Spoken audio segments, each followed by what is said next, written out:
Good afternoon.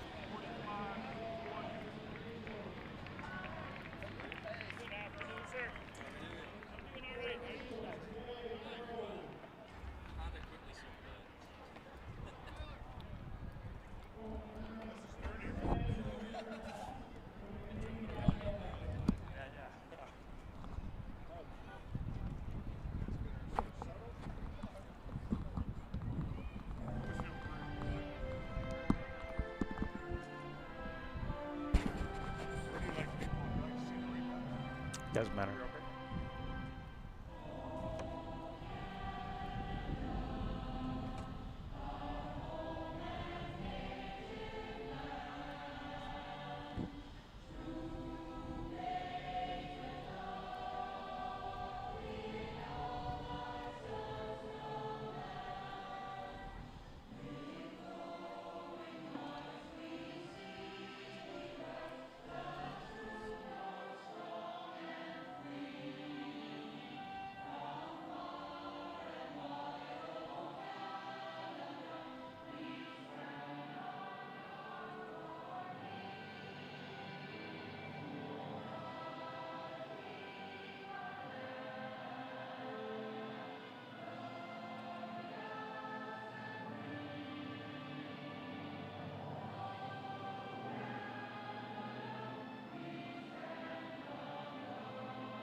Good afternoon, football fans, and welcome to Starlight Stadium here in beautiful Langford. Beautiful sunny day today.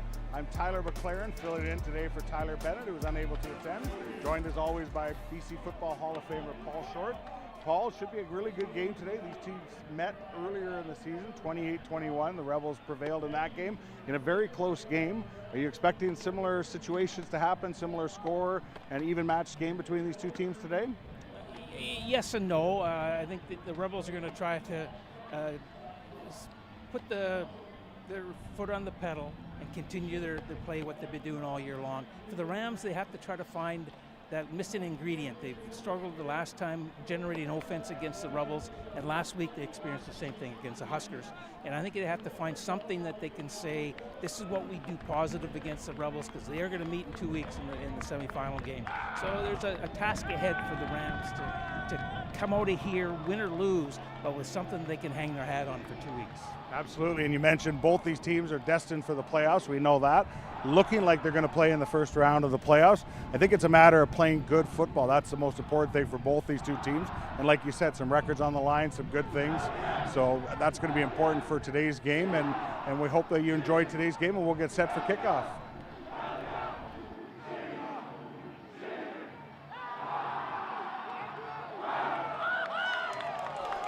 Good afternoon, football fans. Once again, Tyler McLaren here, filling in for Tyler Bennett, who's unable to be here today, joined by Paul Short. Paul, we're just about ready for kickoff today. Beautiful day. Can't get any better for football conditions today on the island, can you? Oh, no kidding. This is just phenomenal this time of year.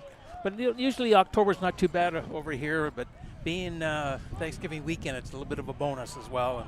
And I feel for the kids today, too, because it's warm on the field. Absolutely. Hopefully for both these two teams today, nobody lays a turkey, I guess, in alignment with our Thanksgiving theme. And both teams, I think, Paul, we talked about it off the offset, I think both want to just be playing football, as both prepare for football in the postseason, quite possibly, as you mentioned, against each other in the first round, as if things go as they might. Yeah, I think, and I would bet that that's what the plan is, that the Rams will be here in a couple of weeks. It's just everybody do your thing, improve upon the problems that you've had over the last 2-3 weeks. Just explore maybe some different things that you want to try to prepare to play with the playoffs. But the big thing is overall is you want to come away from this game and next week's game for the Rebels up in Nanaimo is healthy. You don't want to lose anybody unnecessarily because you're going to miss them in the playoffs. No question about that, and like you said, health so important as they get set for the playoffs. The Rams are in their white uniforms with the sharp navy and gold trim. The Rebels in their familiar reds with the white trim as we get set for kickoff today. The Rebels come into this game a perfect 8-0, Paul. The Rams coming in, they are 5-3 at this point. They had a disappointing game against the Huskers, but obviously they're looking to, they have a great opportunity to get back and feel good about themselves as these two teams played earlier in the season in Langley. The Rebels came away in a very exciting football game, 28-21. So we're expecting a good one here today. Both teams have a lot on the line, even though playoff positioning, but like you said, they want to be playing well when the postseason begins. Oh, absolutely, and it's a bit of a homecoming, especially for Gideon Kremler, who played for the quarterback, the Mount Doug Rams. He's backup quarterback and defensive back with the Rams, and so it'd be kind of neat. Hopefully, all his family's here to cheer him on and wish him all the best luck. I know he's a talented guy.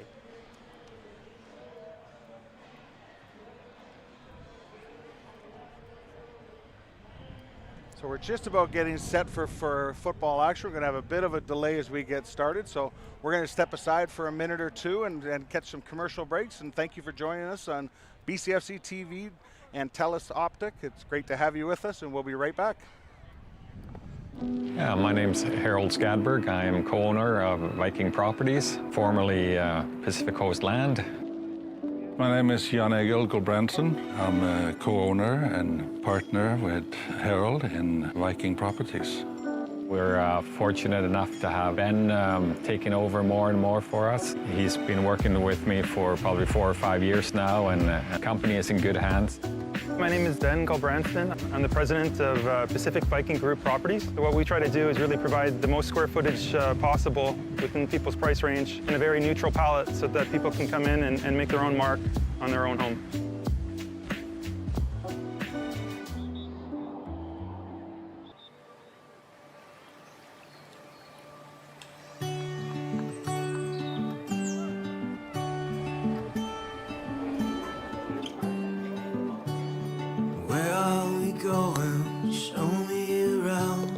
Tip of our fingers, well, I never found all of the places we'll go where we are. Doors shut and open, well, life's never far behind.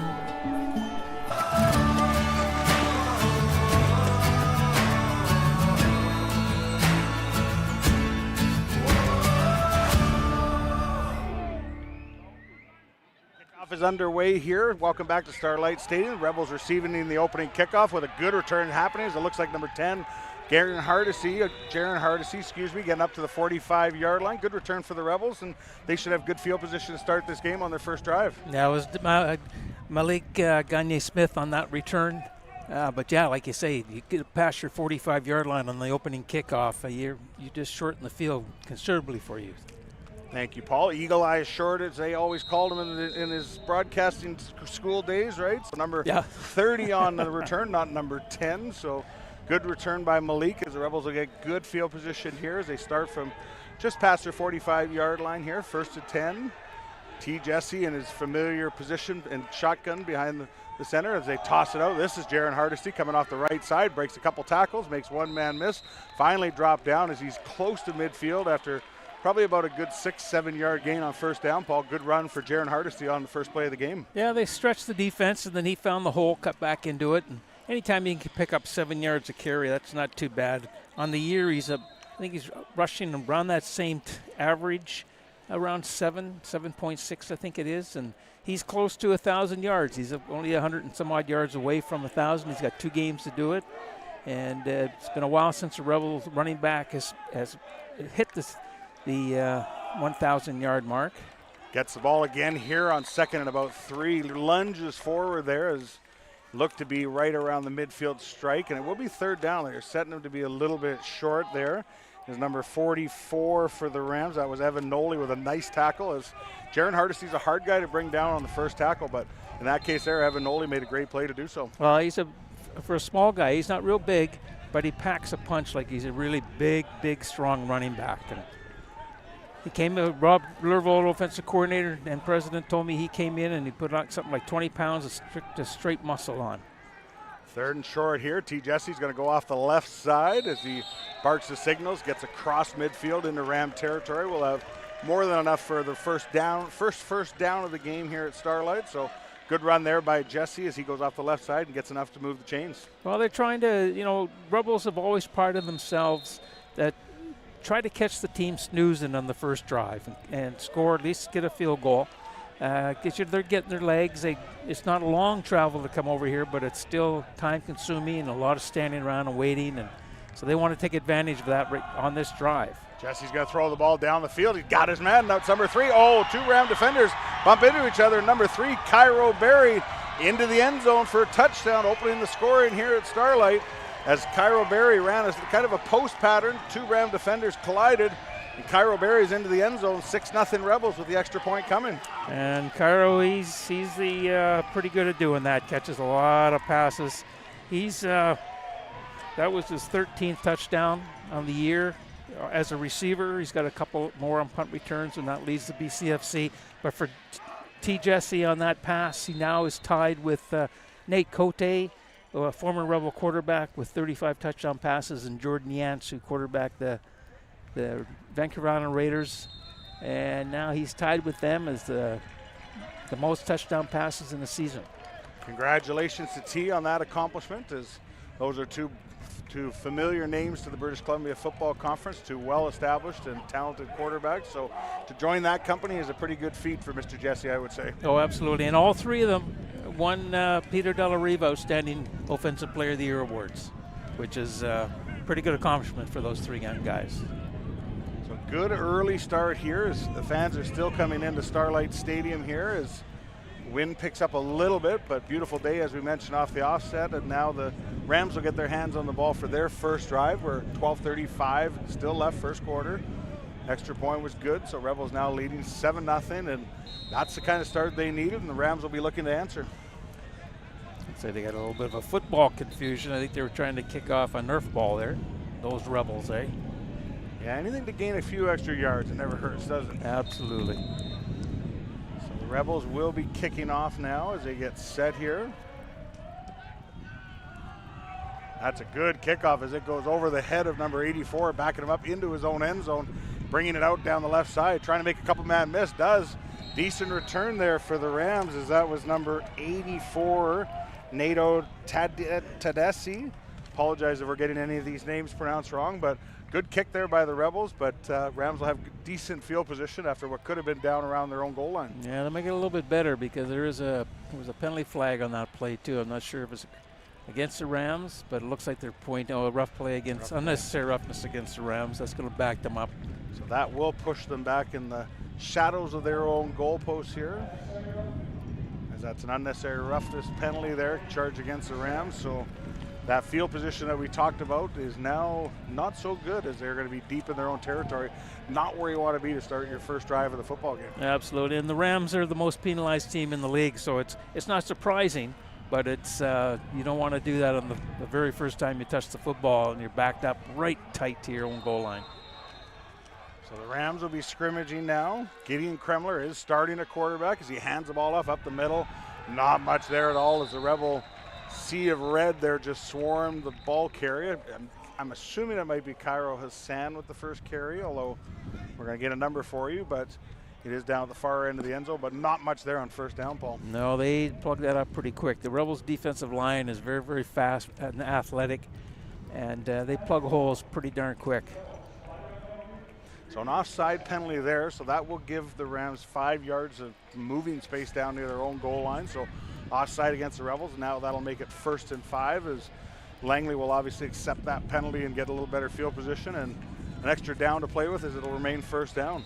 Oh, absolutely. Gives it, and a little penalty like that might give you a little bit of life, a little bit of confidence. Say, let's get the first down.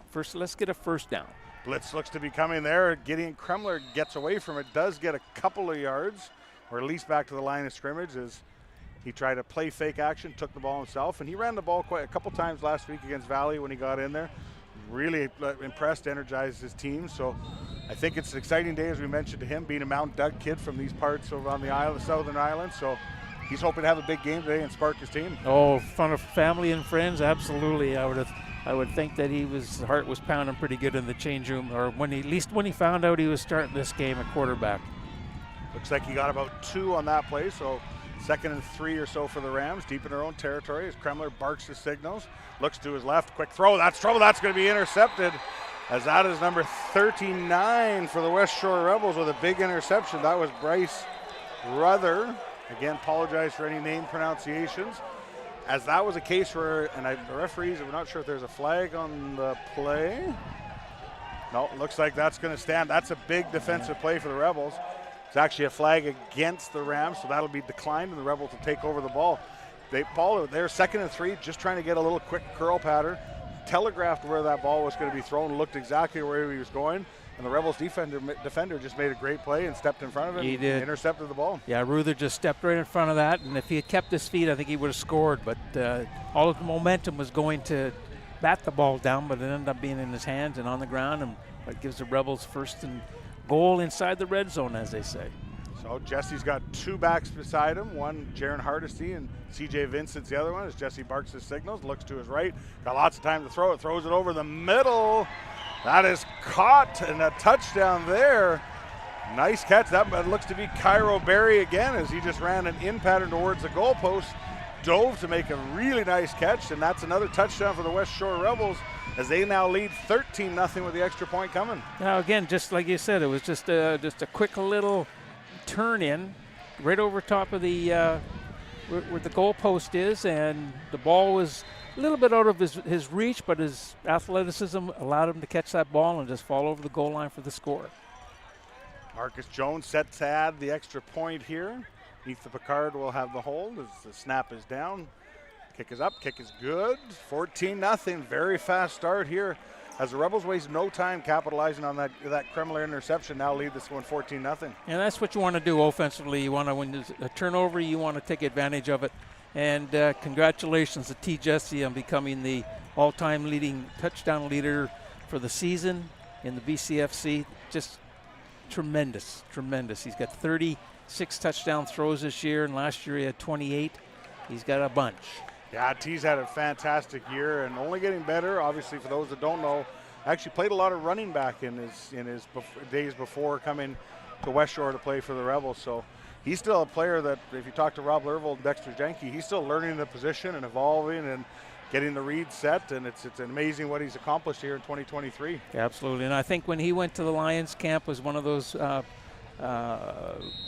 practice quarterbacks where he's going to learn the trade. I think that benefited him tremendously, and if I'm the BC Lions, I think I got eyeballs on him already. No question about that, and that's one of the things as the Rebels get set to kick off here is when he came back, the biggest thing was how much the game slowed down. That was a big benefit to him, is when you're at that level, a player being, as the Rams looked, the game finally stopped there, good return there. So what I was saying there, Paul, is just the speed of the game, and when you're throwing at a professional camp or professional workouts, is their idea of open is a guy like 6 inches from the receiver, a defender from the 6 inches. So it's a learning curve to trust what it is, to know that the guy's open. Yeah, I'm going to replay up on that second touchdown. It's hard to see up here because of the brightness of the sun. He's got good protection there for sure. Oh, yeah, he had plenty of time. He stepped up into the hole. I thought he was going to run there for a second. He had a little bit of a hole there, but wisely threw it. And Rams look to respond now as they're 1st and 10. Kremler is in the shotgun, 3 receivers to his right. Motion comes across. Is that number 6 on the jet sweep? I believe that's number 6, if my eyes are okay. That's Aaron Linden, I believe, that ran the jet sweep. Very minimal gain there, but Rams just trying to stretch the field on this talented Rebel defense. Yeah, it's hard to run against the Rebels. Their linebackers are very, very active and quick. DeMar Hoinstein leads the BCFC in tackles. I think he's at 56 or 57. He made that tackle there. Yeah, they got a penalty, so it's... So it'll be an offside penalty, as Paul mentioned, so that the Rebels will be offside against the Rams. So the Rebels elect to push them back on that play, so that'll make it 1st and 15 for the Rams now. I think only one play is that the Rams have snapped the ball this year, or this season, this game, without a penalty, and that was on the interception throw. Rams looking to get something going offensively as Kremler barks the signals now. He's going to hand the ball off to, it looks like, Cairo Hassan, number 22 there, as he goes up the middle and tries to get out of the box area and head to the right-hand side, but Rebels do a really good job of corralling him before he can get to the second level. Gain of about 4 for Hassan on that play, so positive yards, and Rams obviously big play here on 2nd and about 12 is 11 and a half, 12, as they need a first down, if nothing else, to give your defense a break. Absolutely, and that the Rams really haven't had the run game. They're balanced, but they don't lean on the run game like some teams do, like the Sun lead on the running game. The Rams are a little bit more balanced. Rebels obviously are more to the pass. So Kremler's going to take a shot down the field. He's got a man. Oh, incomplete. As it looked like he had. There's a flag on the play as he was throwing that down the field for Ryan Gosen. There's a flag on the play. It's going to be a holding call, unfortunately, against the Rams. So even if Gosen was able to come down with that catch, that would have been a penalty coming back.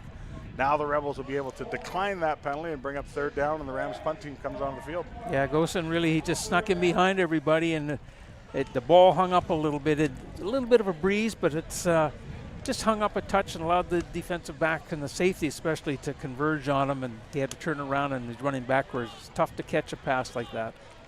He nearly came down with that. That would have been a heck of a catch for Gosen, and he would have been inside of Rebel territory, but would have eventually have been coming back on the holding penalty. But now again, the Rebels should be getting the ball on the Rams side of midfield after this punt. Oh, that was nearly blocked. The kicker's down. That's going to be a penalty there. As number 3, Cairo Berry gets it, steps out of bounds, avoids a hit. That'll be a first down. Well, it'll be interesting to see here if it's contacting the kicker, it still will be 3rd down, because it's a 10-yard penalty for that. But we'll see what head referee he said 15. 15 yards, so it's roughing the kicker. So those ones are the automatic first downs as opposed to contacting the kicker. So the Rams offense will come back on the field as it was roughing the kicker on the Rebels. Bit of a break for the Rams on that one for sure. I thought that Hoinstein had an opportunity to just light up on that one a little bit, but sometimes your adrenaline's going and you're coming at 100 miles an hour and you don't think you do anything bad, but you got to protect those kickers and quarterbacks from any type of unnecessary contact. Rams will get another set of downs here as they'll be scrimmaging past their 40-yard line here as Kremler's in the shotgun. 3 receivers to his right, 2 to his left. Hands the ball off. No, it looked like Cairo Sam stutter stepped, and that allows a host of red jerseys to get in on him. It almost looked like they were trying to do like a flea flicker play or something like that, because once Hassan got the ball, it almost looked like he was going to turn around and send it back to Gideon Kremler to take a shot down the field. At least that's what it looked like. That's what I thought too. And then when he had it on his hip, I thought, he just didn't get a little bit greasy ball there, I think. Yeah. So that might have been because it did end up on his hip. So maybe he was just making sure, hitting the brakes there just to make sure he had both hands on the football, because that's the last thing you'd want is a fumble on that particular play. So did manage to still get about 2 yards. So 2nd and 8 for the Rams. Big play as they look to keep their offense on the field. As Kremler steps back, he's got pressure. Now he eludes it. Gideon Kremler's trying to get away. He throws the ball down the field. That is incomplete. That's a catch that should be made for the Langley Ram receiver on the far side of the field. Not sure if he was in the sunlight or the shadows and missed that one. But that's an opportunity where if you're a team like the Rams, you're trying to get some positivity back on your side, on the offensive side of the ball.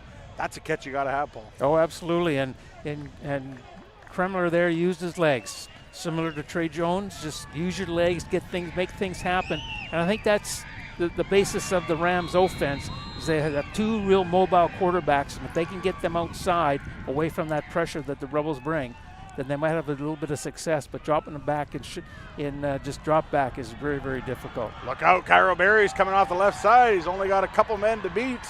Finally dragged down, as that's a great return by Cairo Berry after the punt by the the Rams. Once again, the Rebels will be deep in Ram territory here to start this drive. And that's what he does. Cairo Berry's the leading punt returner in the BCFC, and he's been doing that all year. And one of the things you saw as we get a break here is there's an injured Ram on the field is what I'm sure the Rebels coaching staff is like is when Cairo, number one, he caught the ball in midair, and that's something that coaches always like to have happen on a punt. There's nothing worse from a coaching perspective when a player lets the ball hit the ground and bounce around and everything else. So then on top of it, it's one cut and go. There was not a lot of dancing. It was north-south running, and that's exactly what you like to see in a good returner. Oh, absolutely. And with his speed and his shiftiness, he looks like he's gliding, in my opinion. And all the kick returners in the BCFC, the good ones, they all have great eyes and great feet. And that's the number one key that Cairo Berry has, is he has that sixth sense that he knows where he's able to, what he sees, he's going to trust. And he's an amazing athlete watching him play football. Aaron Linden, the injured Ram, coming off the field. The LSS Langley secondary grad looks to be okay. So that's good to see here. His defense has to go to work here, get a 2 and out, get a turnover as Jesse claps, barks the signals, looks to his right. He's going to try and take a shot. No, now he's got time to come to his left. Incomplete there is good coverage on the far side there. I want to say that's number 15 for Langley, as that was very good coverage. Jesse had some time to look on that play, looked to the right, had enough time to come back across the field to his reads on the left, but good defense there and good coverage by the Rams. Yeah, he had a lot of time to throw the ball, and he tried to force that in there. I thought he might put it on a bit of an arc, but great coverage by Kenneth, I don't want to mess up his back, Balakus. Good coverage there for the Rams, forcing 2nd and 10. As Jesse once again barks the signals. Now he's going to look over the middle of the field. He's going to take a shot in the direction of number 23. That's, I thought was going to be intercepted there by number 23 for the Rams, Jaden Severy, as he kind of came underneath the ball. Cairo Berry kind of faded more towards the back pylon in the back of the end zone. Jaden Severy came underneath, and I thought he was going to have a pick there, Paul. Yeah, I did too. And when I first saw T looking at that pass to Cairo, I thought he had him a little earlier, but he waited, put a little bit of air under it and allowed the defender to just get in front of it. But yeah, like you say, he should have had a pick on that one. And if there is a breeze, I would say it's in the Rebels' favor right now at their backs a little bit based on some of the throws and the kicks and where we are in the broadcast booth. But Rebels looking to go for it here. So right in between. So Jesse will drop back again. Looks down the middle. Got lots of time to throw it again. Now he's in a bit of trouble there. As thought there might have been a holding call as Jesse lowers his shoulder. Takes a big hit, but once again, this time his legs do the job and he gets a first down for the Rebels. As looked to me like there could have been a hold there, but none called, and that'll be a first down for the Rebels. Yeah, I thought for sure there was a flag be coming out on that one there, but Jesse's a big guy, and yeah, when he lowers his shoulder, you got to be prepared to make a tackle because he's going to run over top of you if you don't. So he's been doing that all year. A few, runs here and there, keeping drives alive. So now first new set of downs as the Rebels are knocking on the door again as they hand the ball off to Barry, this time off the left side. Look out, he's trying to get around the corner. He does. Now he's trying to escape to the end zone. Going to be down, and he's in for a touchdown as that was Cairo Berry once again for the Rebels on a 15-yard scamper as he just went off the left side, bounced it out towards the sidelines, and before not too long, he's in the end zone. Touchdown Rebels as they expand their lead here at Starlight. Well, the angle we have up from here, we were watching him from behind, and he geared down and he read where the hole was going to be, and as soon as he saw that he was going over to the corner, his acceleration kicked in and just made it happen. His third score of the day. Kid's on a roll. Good start for this one for Mr. Barry and the Westshore Rebels as the extra point is up and good. That'll make it 21-0 here. Still have about just under 6 minutes, 5:51 left here in the first quarter, and fast start here for the Rebels. It's been the Cairo Berry show for this first quarter. Yeah, it certainly has, and for the Rams, you get to be a little bit demoralized, but it's just get the next play, get a first down, earn a first down, not one by penalty, but go and earn it, and then you get your confidence up a little bit, and then make things happen. The last time they played these guys, they jumped out on the Rebels 21-7 at the half, and unfortunately they let us slip in the second to lose it 28-21, but they have that in them. Yeah. They've shown it. You hit the nail on the head there. They've shown it. And they just have to remember that, unfortunately, there's not many plays in the playbook that get you 21 points. That's true. So unfortunately, they just have some late substitutions here, but take it play by play. Take it the positives, like you said, 1 first down, 1 good drive, 1 leading to points.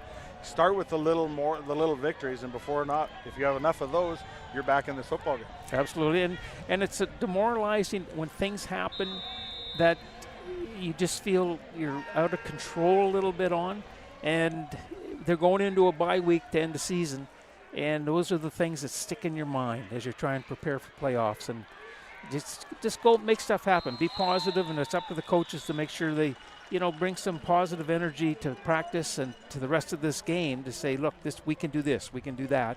Let's go do it.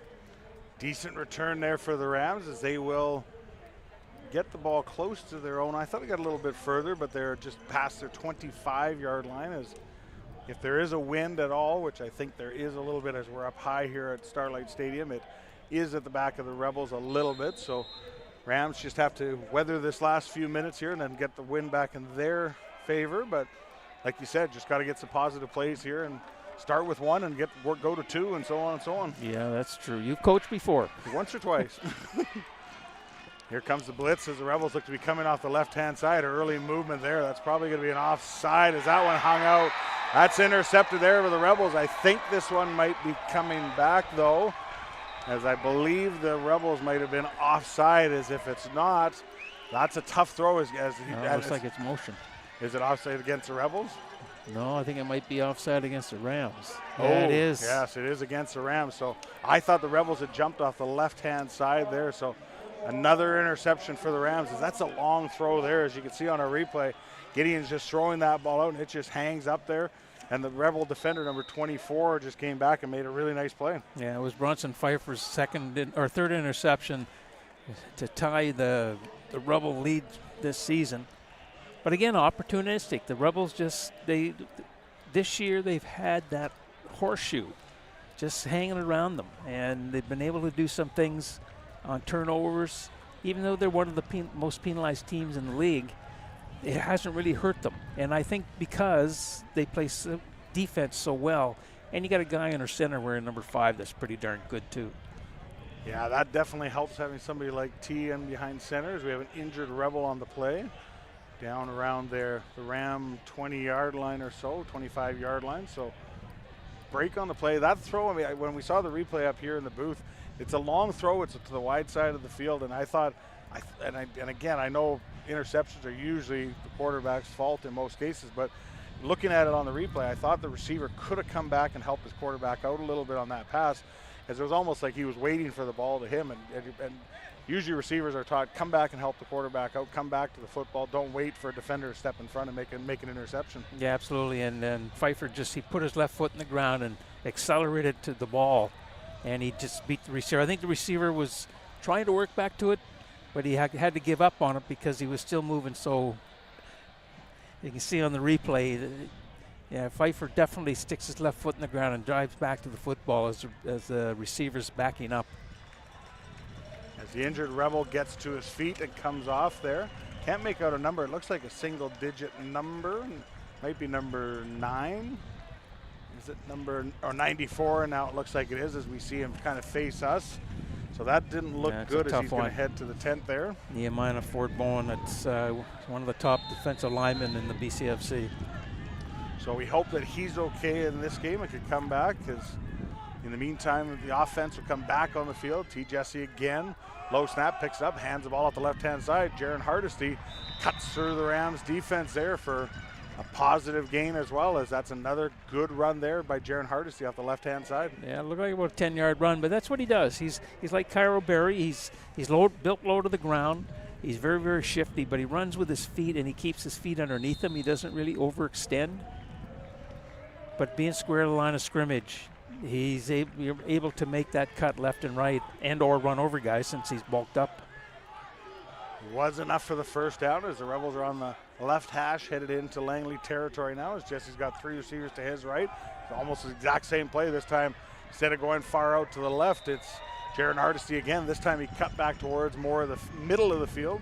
gets some positive yards again, not quite as many as the previous carry, but still 8 yards there, Paul, on first down. Yeah, and Evan Noley made him cut back inside. Unfortunately, the linebacker wasn't there to fill the hole, but Evan made a really good play to take his initial hole that he was going to away from him. So second and short here. Wonder if this is an opportunity here for the Rebels to be aggressive, knowing that they may go for it here on third down. But second and 2 right now. We'll see what the offense dials up here as Jesse claps his fingers. He tosses it out to number 10, Hardesty again. His own man kind of got in the way there on that particular play, but his own blocker. But Jaron's able, down distance, knows exactly where he is, and he's cut back underneath the Rebel blocker and got enough for the first down. A good alert running there by Jaron Hardesty. Yeah, it was a nifty little play. Just a little pitch, and it was a long enough pitch to where it was past the defensive end when he took the ball. So the defensive end, who's supposed to stay square to the line of scrimmage, was caught in no man's land and couldn't move left or right. Fresh set of downs again as we get towards the 3:15 mark here of the first quarter at Starlight. 21-0. Rebels fast out on top here. As Jesse's going to bark his signals. Now he's going to look over the middle of the field. Now he steps up. Look out. He may run. This time he's got people in his face. Throws the ball into the end zone. Incomplete there. It would have been tough. The ball was incomplete. He didn't catch it, but it would have been tough even to get his feet down had he been able to hold on to it. So second down there as Jesse kind of stepped up, looked to try and run, but had a Ram defender right in his face. Yeah, he was trying to extend that play, but I was quite impressed the way where he threw the football. He knew that he couldn't get it to his guy, so he's thrown it deep into the end zone, but as close to the sideline as possible. So the Ram defensive back then get the number, that 23. Cole Bunting was, I think, back there. His momentum's going to take him out of bounds. Second down now as Jesse's going to look, sets his feet. Got lots of time to throw again as he's flushed out, and he's got his man. That's Kieran Passant. Look out, needs to make a couple man miss. Cuts back across his body. Does get down to very close from our vantage point to that first down marker. There is a flag on the play in the Rebel backfield as that's the first catch of the day for number 8, Kieran Passant, and the penalty looks to be against the Rams if you take the indication by the Rebels offensive players. So yeah, it looks we'll like see it what might happens. have been roughing the passer. That's what T. Jesse was indicating. So as there's an injured Ram on the play, first catch of the day for number 8, Kieran Passant, and this will be unnecessary roughness. Oh, it looks like it's against the Rebels according to which way they pointed. So, oh, interesting. That one I thought for sure was going to be a penalty based on the body language of the players and which direction they were walking, but now everybody's having to turn around and walk in the other direction, Paul. Yeah, it's interesting because when the flag threw, the other player was down. So I'm not sure whether this is a 1st and 25 or if it's just 1st and 10. They've moved the down box, so it must be 2nd down and 25. So it must be a dead ball foul on that one. So they don't get the second down play or the first down play to go back. So it will be 2nd and 25. So 15-yard penalty and lost it down. Actually, excuse me, it's just a 15-yard penalty as the Rebels were 2nd down on that last play. So still stays 2nd down, but a lot further to go here for the Rebels offense. As blitz looks to be coming off the side here. They get to him there as T. Jesse didn't see that one coming as the Ram defender came off his T. Jesse's right-hand side, the Rams left. Jesse was looking to his left, didn't even see the Ram defender coming off the blitz off the outside. Rams make a big play on defense. They get to Jesse, and that'll bring out the punt team for the Rebels. Yeah, it was he came off really hard. He just beat the tackle clean, and you say T never saw him coming, and luckily he held on to the football. That was the Rams' 13th sack this year, and they've been from a offensive side, they lead the league with the fewest, being sacked the fewest times, and in its 8 games, they've only been sacked 4 times. So the Rebels will kick. Bad snap there. Look out, Marcus Jones is in trouble. Now he's just going to throw it to nobody in particular. That'll be a turnover as the bad snap. Marcus Jones wasn't able to pick it up cleanly and punt the ball, and that'll be a turnover on the incomplete pass. And Rams make a play on special teams. Now they got to get their offense going. Well, Jones made a smart play there where he threw the pass just to put the ball back on the line of scrimmage rather than where the ball was snapped to him. So I think at the end of the day, it's back into the Rebels defense, and the way they've been playing right now with a couple of interceptions, I think that they feel pretty confident that they can hold the Rams down here and make them punt. Probably saved his defense about 20 or so yards, 25 yards of field position. But Rams will take over as it looks like Trey Jones is now in at quarterback here for the Rams. As he hands the ball off now, Cairo Hassan lowers his shoulder there. Met in the hole there by number 22, DeMar Hosteen. As that's a minimal gain, if any, maybe 2, we'll say. We'll see where the spot is, but trying to get some positive yards is Cairo Hassan there on first down as Trey Jones enters the game for the Rams. Yeah, Cairo's the leading rusher on the Rams, and I think in my opinion, you got to feed him the ball more. I think they have to hang their hat on something, and the run hasn't really been something that they've had success with all year. So it's gain of about 2.5 on the play as Jones looks to roll out. Throws the ball here. Incomplete again. As that was right in the hands of number 81. He would have had enough for the first down on that play. That was Isaiah Anderson. That's a case again where probably a catch that should have been made. It was wide open. I think that was a hard pass though. You know, again, you're putting it on a little bit of air, so there's enough where your feet are going to be able to maintain inside the boundary when you catch the football, but a little bit high, and he just couldn't get his hands on it because, again, your eyes are going to go to where are my feet going to be, and your focus is taken away and just can't secure the ball. You wonder how much, if at all, the spin and the angle of the ball going from a right-handed quarterback to start the game, now all of a sudden the lefty comes in. Does that make a difference at all for the receivers when they're trying to catch passes coming from a right-hander instead of a left-hander? I really don't know. I coach both, left-handers, right-handers, and I think the biggest difference is how hard they throw the football. And I think at the end of the day, here goes Barry again. Now I got a legal block. This one's going to come back here as Barry gets into Ram territory. Another good return there, but this one's going to come back for sure from what we saw. If what I think is getting called gets called, this should be an illegal block or a clip against the Rebels. So, but another good return for Barry is, like you said, after one of his interceptions, almost looked like he just glides, like his feet are hardly even touching the ground. Absolutely. And there's the quickness that you see with guys like that, guys like Jaron Hardesty, guys like Malik. They're just quick. They're just explosive. In the Canadian game on a wide field like this, having those types of playmakers on top of guys like Kieran Passon, like C.J. Vincent, it's a host of offensive weapons that the Rebels have this year. Oh, no kidding. They're one of the most talented teams that I've witnessed here in Victoria for a long time. Don't tell Rob Lurvold that when he played, but and we had a pretty good team when he was quarterbacking too. But this team is very athletically are probably the best I've seen in a long time. This team reminds me of the 2000 Okanagan Sun. They had a very athletic team. Well, you coached the 2005 Rams, and you won the BC. And again, another athletically talented team.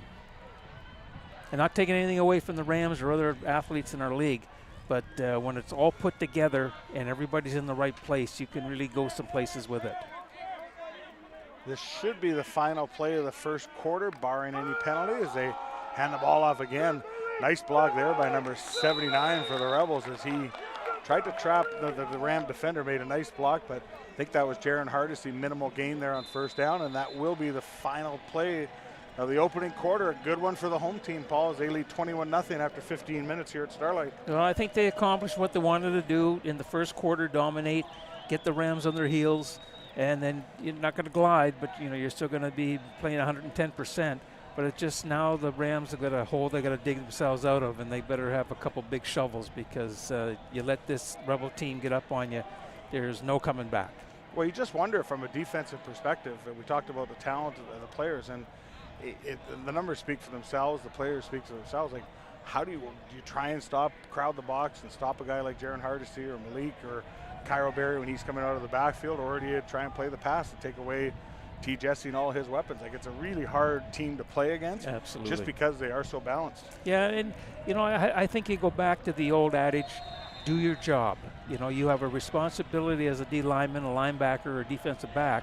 Just do your job. Don't overcommit. Don't try to do somebody else's, and hopefully good things will follow. But when you're up against a team that's got the confidence like the Rebels have, it's hard to find something that's going to take it to say, okay, we can do this, we can do that. As Jesse swings another pass out there, right on target there to number 18 for the Rebels. That's Bruce Jones, or excuse me, that is Farrell Yakin-Kenfak there.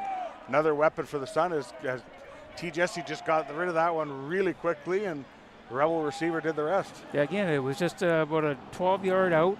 Caught the ball. He made one Ram miss. He shook off another and just got what he could. Get those yak yards, and you give your guys new life in at where are they? The 47-yard line of the Rams. Good gain there on first down. They are in Ram territory, as you mentioned, Paul, and 14 minutes left in the second quarter. Rebels moving the ball here as Jesse's going to look to his left, throws the ball. Kieran Passant again makes one man miss. Now trying to get enough for the first down. He's probably going to be about a yard short or so on that one, but another positive gain on first down as Jesse just zipped that one out to one of his favorite targets, Kieran Passant. Yeah, and Kieran leads the league in receptions and yards and as a receiver, but they're taking advantage of, there's a soft area just in front of the defensive halfbacks, and they're curling up at 8 to 10, 10 to 12 yards, and they're just catching the ball. And you're keeping a drive alive, and you're putting your team in a second and short, which is, now you've got the whole playbook in front of you. So second and short again. Jesse still in the shotgun as he is familiar. Rams look to be coming with the blitz out the outside. Flags on the play there as that was thrown in behind Kieran Passant as he went from the left to Jesse's right as he dragged across the formation. But Jesse had pressure in his face. There is flags on the play, but that pass was a little bit behind Kieran Passant. Yeah, they took a little bit too long to develop it. I think it was offside against the Rebels, so obviously the Rams are going to decline that. I thought the slot back was a little early on that one. We haven't got a signal yet or haven't marked any yardage off as there's no flag on that play there. So no flag there. So it'll be third down now, short yardage. So likely in the neighborhood of a T. Jesse sneak, I would think, or maybe a Jaron Hardesty handoff, but it is third and short here for the Rebels. As Jesse now comes under center here, as he usually is in the shotgun. As he kind of looked like he bobbled that snap just briefly. He's going to have enough for the first down, but if you see there, or if we could get a replay on that one, it almost looked like Jesse, as his helmet comes off there, just a brief second there, it almost looked like he didn't have control of that ball. Yeah, I think his feet were moving before he had the ball security in his hands, and probably was his hand, a little bit behind him as he tried to get it out from underneath the center. Does have enough, as you can see Jesse there. Rams number 44, Noli got good penetration there, but Jesse goes off the right-hand side to get enough and move the chains for his offense. Evan Noli is one specimen, that kid. So fresh set of downs here for the Rebels as Jesse's got three receivers to his right. Flags on the play. This will be 5-yard penalty, I'm assuming, for either procedure or should be against the Rebels, I would assume, as they blow that play dead. That's what I saw. I'm pretty sure it was one of the slot backs. Yeah. Cairo Berry, the man with 3 touchdowns today, is a little as he pats himself on the chest and says, that one's on me, guys, and a little ambitious there, a little excited perhaps on that play, and it'll be first and 15 for the Rebels. Yeah, Coach Janke might give him a little bit of rope because he has all the points for the Rebels at this point. He's not going to sit him after that penalty. He's going to give him a little latitude. You never know. You never know. Coach Janke is one tough customer when it comes to running this team. So 5-yard penalty now here. As Jesse's still in the shotgun. Now he needs 15 here to move the sticks as he gets the snap down. Zips it out. Quick hitter to number 81. Good tackle there by the Ram defenders as 2 of them bring down. That was number 81. That was Tristan Ramuz Arafalio. Apologize if we're getting any of these names pronounced wrong, but good play there by the Rebel receiver there, and good tackle by the Rams defense. Yeah, again, just one of those ones, hook up, catch the ball, and get what you can get, and you give yourself and your team a manageable second down, and it looks like a little more than 4. So gain of about 10 or so, 10 or 11 after the 5-yard penalty there on first down. So positive yards there for the Rebels as they look to convert this latest second down.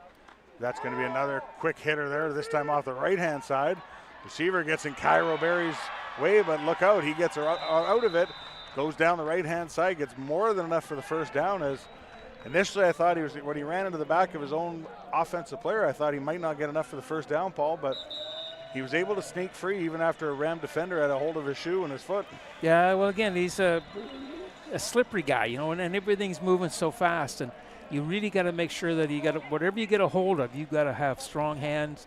Your arms have to be, you know, fully locked, fully loaded to bring him to the ground, because he does have little moves. But yeah, it's just all quickness. He outruns some tackles. He slips out of tackles.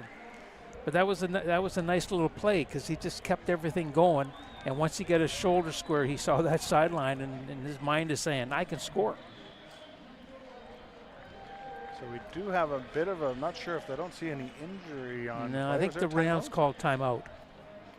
So we're going to step aside for a quick break, and we'll join you right back here. 21-0, Rebels lead the Rams, and we'll be back to Starlight after these messages.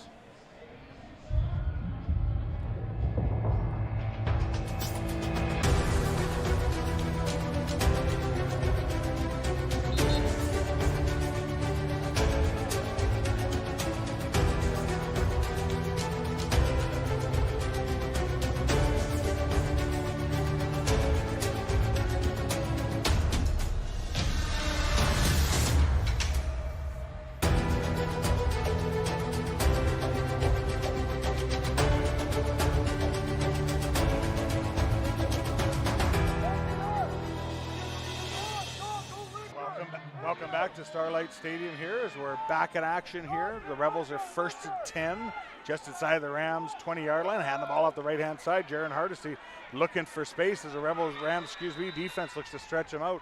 That time I thought they did a pretty good job of forcing Jaron to continue to push to the sidelines and limiting that gain to about 4 on the play.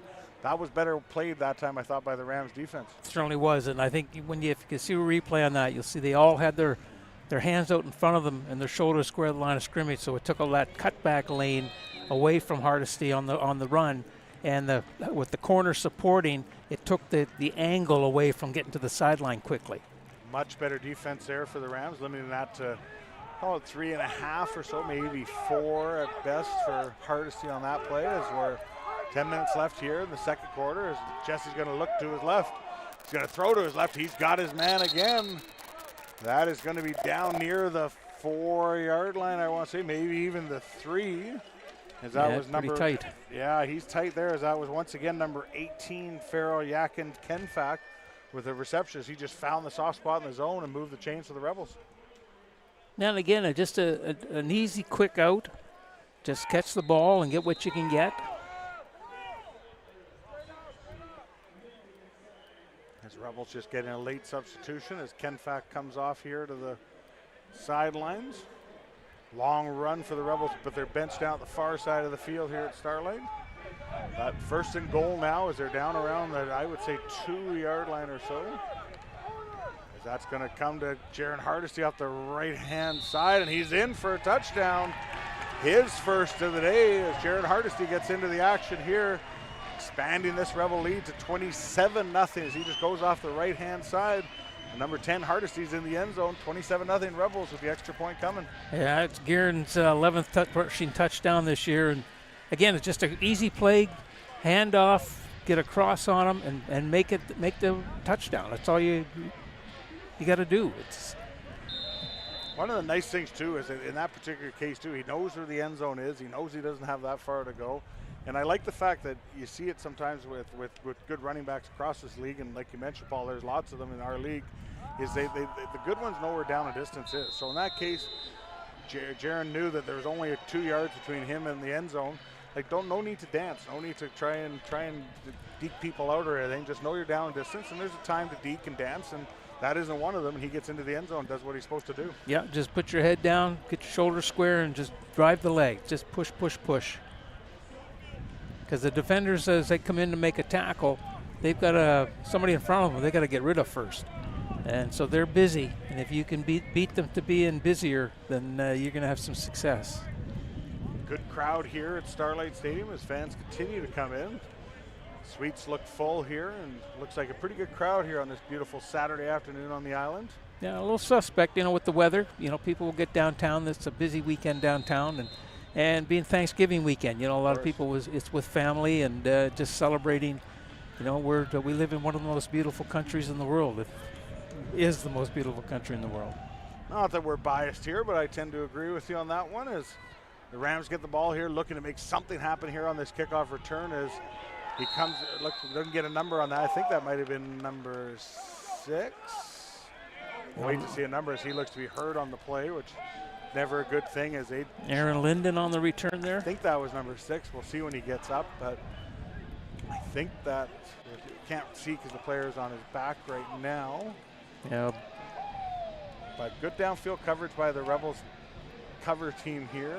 Yeah, Bryce Ruther led the, as they call them, the suicide squad down, made that tackle. That's one area that the Rebels have also improved upon this year over last year is their special teams. Very, very disciplined when it comes to staying in your lane and, just following directions. So what was that, number 12? Number 12, Ryan Gosen, I think. Yeah, it looks like number 12, I think. Yeah, so it is number 12. Ryan Gosen, I believe, as well, out of Langley secondary, where Aaron Linden's out of. So good to see him back on his feet and making his way to the Rams bench area. Yeah, hopefully he comes back soon. Yeah, we do hope. Like we talked about right off the top, injuries are something nobody wants this time of year, especially with both these teams headed to the playoffs in a couple of weeks. Yeah, and it's not just in games, in practice too. You can pull something. They don't do a lot of contact in practice anymore, but there's those unavoidable collisions during drills and different things that can just catch your body in a strange way, and you twist it around, and the next thing you know, you're missing a game. And Cairo Hassan there gets a good gain on first down as there was one Rebel defender. I didn't get the number on it, but if that Rebel defender didn't make that tackle, Cairo Hassan could have had many more yards on that play, but still a good gain there for Cairo Hassan on first down as he gets about 5 yards. Yeah, that was DeMar Hoistein again, number 22, and he came from the left linebacker spot all the way to the right to make that tackle, and he leads the league in defensive points and tackles, DeMar does. There the Rams first down. First down, the play there is again, they're on the far side of the field. Is that number 2 or number 7? Number 2, I think. Looks like number 2, Terrell Jones, I think, on that particular play. So good positive play there as they get a first down now, move the sticks. So ball control and first downs, that should be the key for the Rams right now. And I think that's a good plan at this point. It's 7 minutes left in the first half. You're down 28-0. Just get something going. Get something working. Hassan again gets positive yards there as he's able to sneak through off the right-hand side there. Gets probably about 3 or 4 on that one.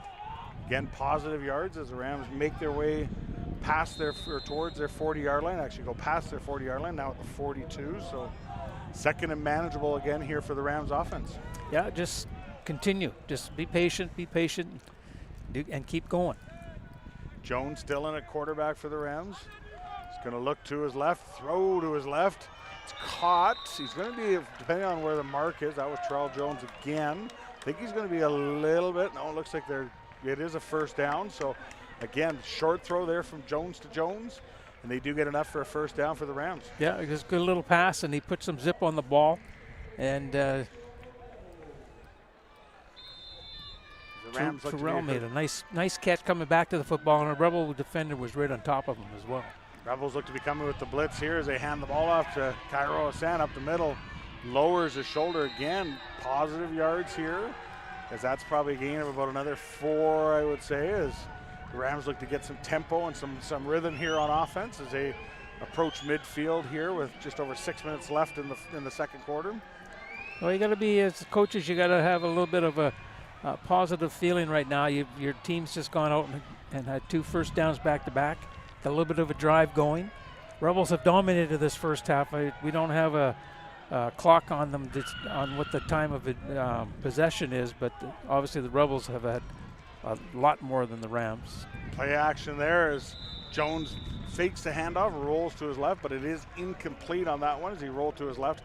Had number 7, Cody McMahon, right in Mr. Jones's face there, as Trey didn't have an opportunity to set his feet. So good job of staying patient, doing your job by number 7, Cody McMahon for the Rebels, and that'll bring up 3rd down. And Coach Jordan McCarty looks to be in gambling mode here for the Rams. Yeah, why not? You get a first down here, you get the kids pumped up, and let's get another one going. But you know what? Again, you turn the ball over here too. You're giving the Rebels a short field, and the Rebels have lived with short fields a lot of this year. Jones trying to get away and use his legs, trying to see if he can get enough for the first down. He's going to be short here. Does get across midfield, but he's going to come up about 3 yards short.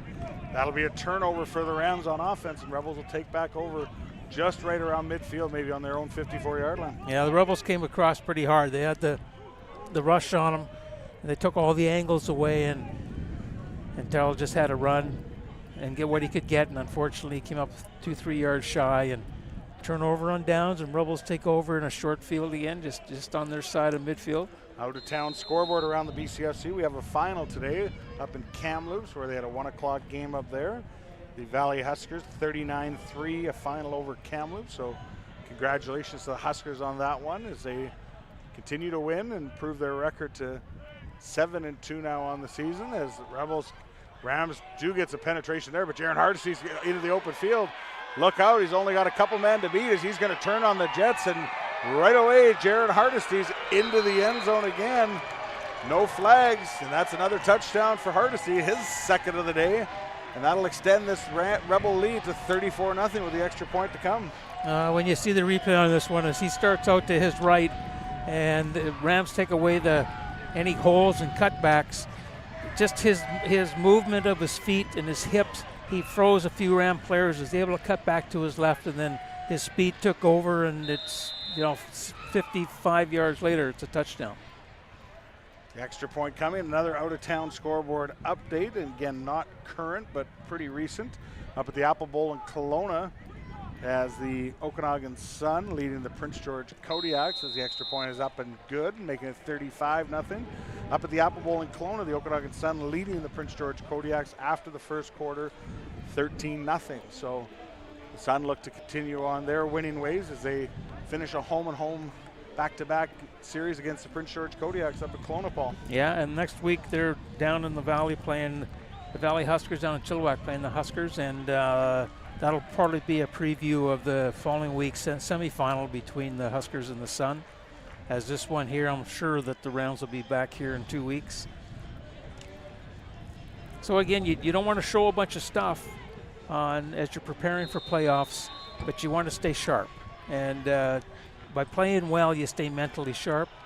And if you don't stay mentally sharp, coaches, because the rosters do get cut down at playoff time, and you don't want to be one of those guys that name isn't on the list when it's posted in the change room. Rebels will kick this one off as the Rams take it around their own 15-yard line. We'll try and get a number. I think that's, looks like either 24 or 34 off the far side. Yeah.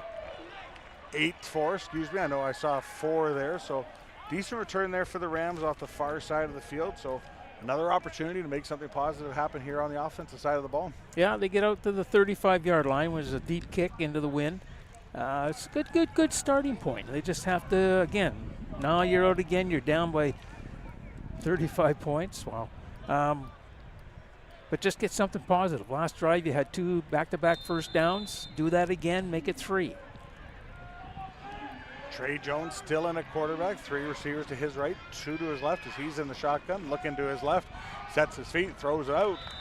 Again, number 2, Terrell Jones on the far side, sits down right there in the shadows on the far side of the field, gets a positive gain, and those are plays that they should be able to make. 2 talented players like that should be able to make those all day for the Rams. Absolutely, and it's a pitch and catch. You do that every day in practice, and you're working on those short passes because those are the ones that keep you alive in games. So the ones that'll give you a first down or set you up to have a second and short, like they are here, like a second and less than 1. So you get your first down, and you got your first down on this drive put together. Rebels look to be coming with a blitz, little slant play again. That's one where I think that was Terrell Jones again, or he was looking downfield on that one, just took his eyes off it, had a bit of a cushion as the Rebel defender was off of him a bit. but just couldn't make the catch. And that's probably about the third or fourth drop in this game where those are drive killers, those are momentum killers, and those are where you just hear the sighs coming from your teammates. Absolutely. You got to have those ones. Yeah, and I think he probably, like you say, he was thinking something different in his mind that, hey, I got a pretty good cushion here. I'll catch this and I'll turn inside or turn outside.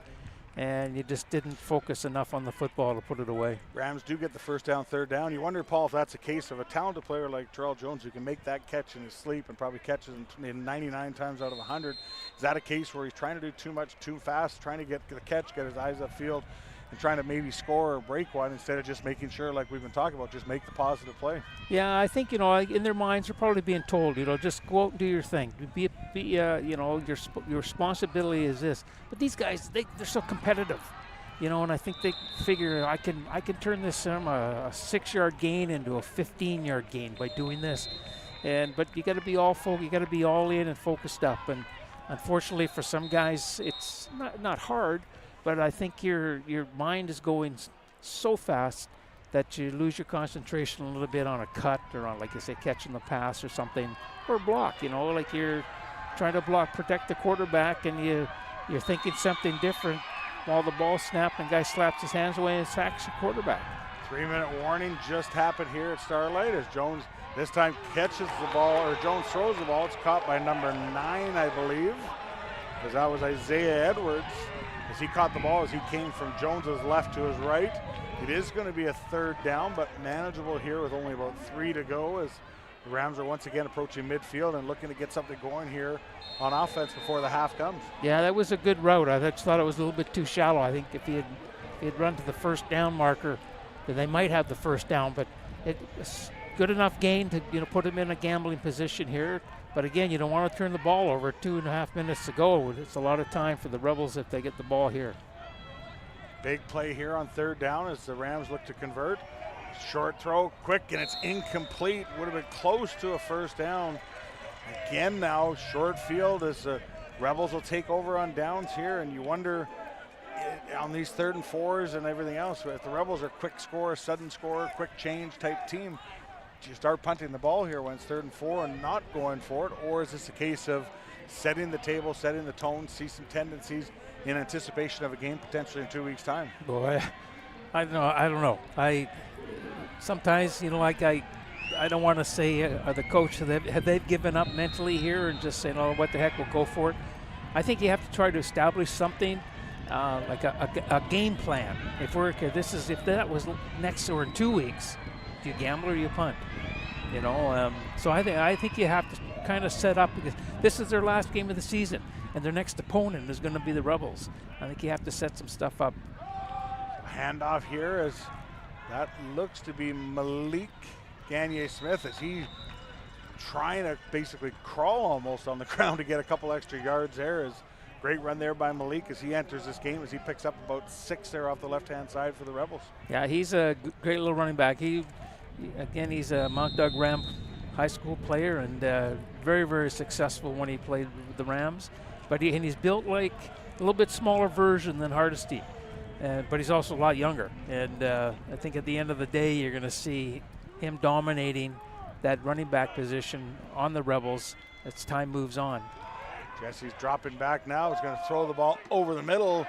Got number 3. That's Cairo Berry again, as he just ran a deep in route again. Jesse had the time, and that's the key, is when you have the time to sit and throw, you can wait for those in routes. You can wait for the post routes. You can wait for the comebacks.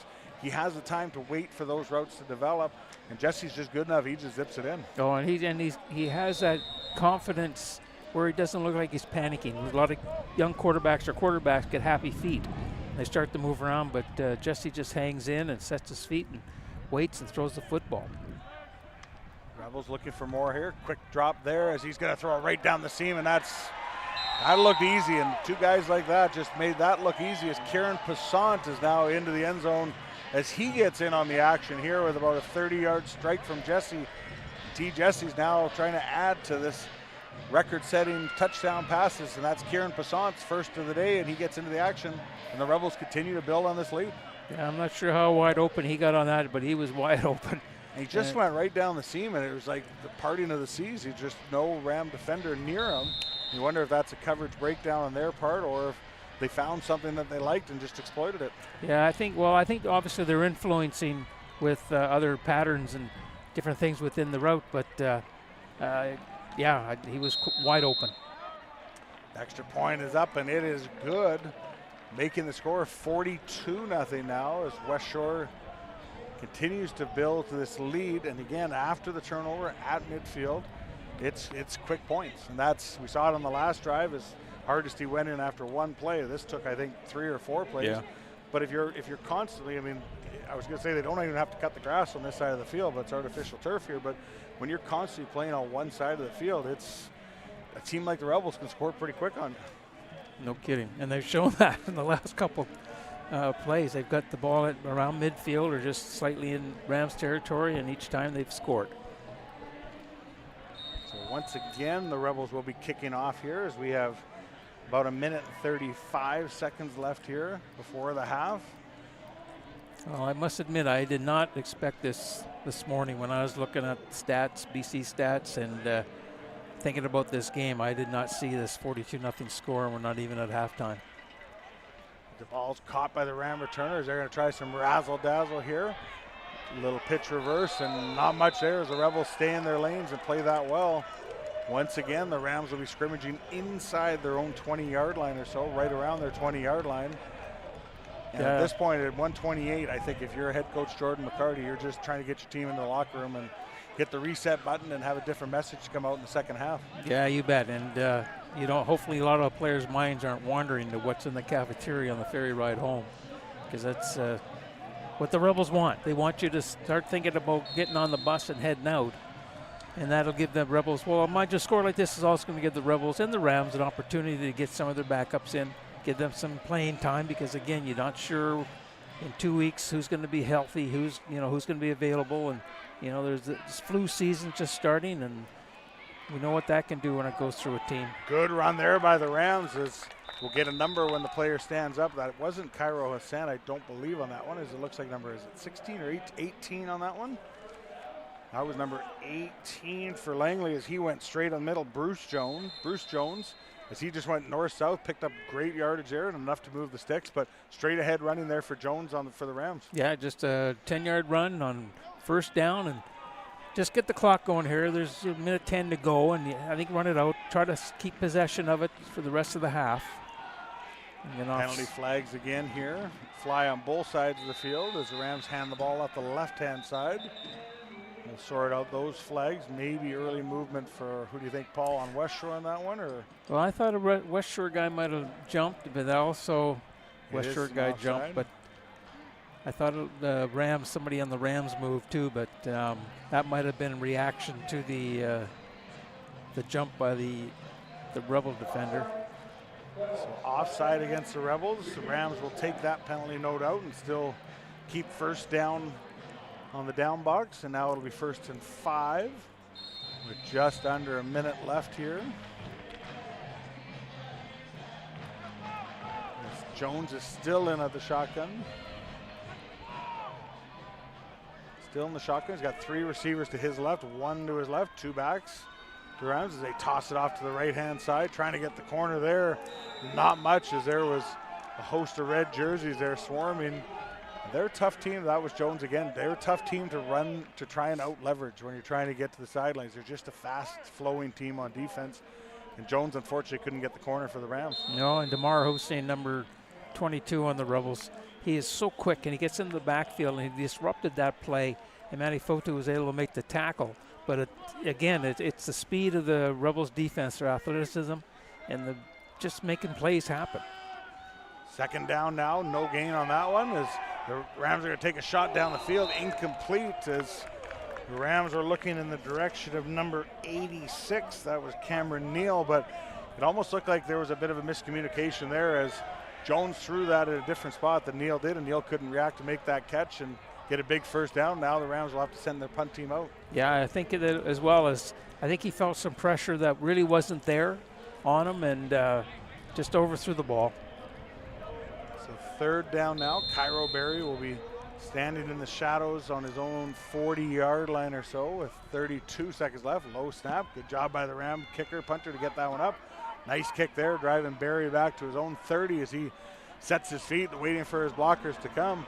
Now looking to get to the right-hand side and turn the Jets on. Look out, as he's just got the punter to beat.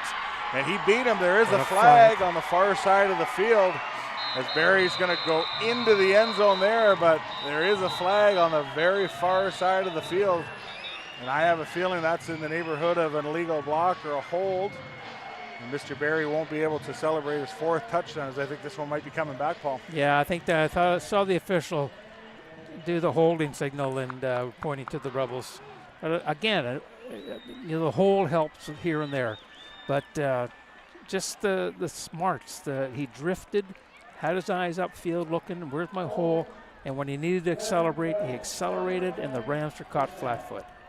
You just see him, and that was a case where he was patient. Cairo was patient, waiting for those blocks to set up. Yes. And then all of a sudden, once the block's set up, he just hit the afterburners. And then once you're in the open field and you're trying to catch a guy like that, it's a tall order for anybody, even a good cover team, punt team that the Rams have and other teams have. He's just a hard guy to bring down. Yeah, he really is, and it's a lot to do with speed. It's all about speed. Big part of the Canadian game, and the higher levels you get, the more that comes in handy in the Canadian football game and the Canadian League. Speed, speed, speed. As the Rebels look to take a knee here with just 11 seconds left in the first half, as they will do exactly that as T. Jesse just takes a knee. I'll have to do it one more time here, but messaging, Paul, I think if you're the Rams, and again, knowing the circumstances that these two teams will likely be meeting, if not certain, almost certain here in 2 weeks, to me, if you're Jordan McCarty, head coach of the Rams, you got to say, let's put that one behind us. Let's come out in the second half. Let's win that half. Give ourselves something positive. You can always fall back on the game they played back in Langley, where the Rams were up in that game at the start of the 4th quarter.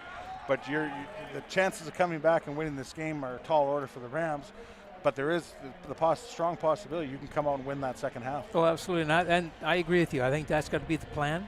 I think it's Coach McCarty and his team, or his coaching staff, that just break down the groups and just talk about having success in this second half. Do your job, have success rushing the passer, kick returns, punting, passing, rushing.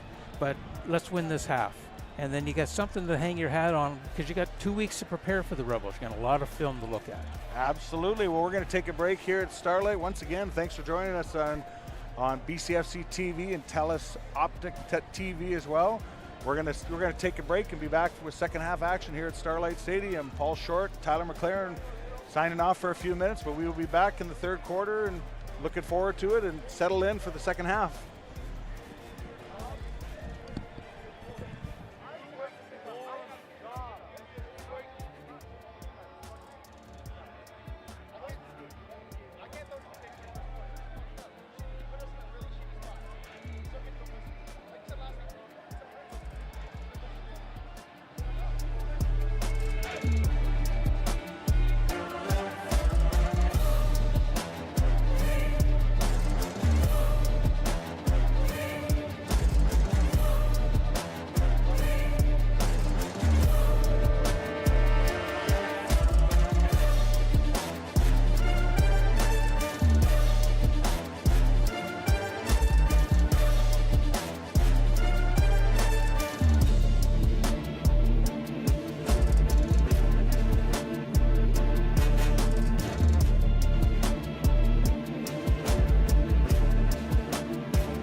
My name's Harold Skadberg. I am co-owner of Viking Properties, formerly Pacific Coast Land. My name is Jan Egil Gulbrandsen. I'm a co-owner and partner with Harold in Viking Properties. We're fortunate enough to have Ben taking over more and more for us. He's been working with me for probably 4 or 5 years now, and the company is in good hands. My name is Ben Gulbrandsen. I'm the president of Pacific Viking Group Properties. So what we try to do is really provide the most square footage possible within people's price range in a very neutral palette so that people can come in and make their own mark on their own home.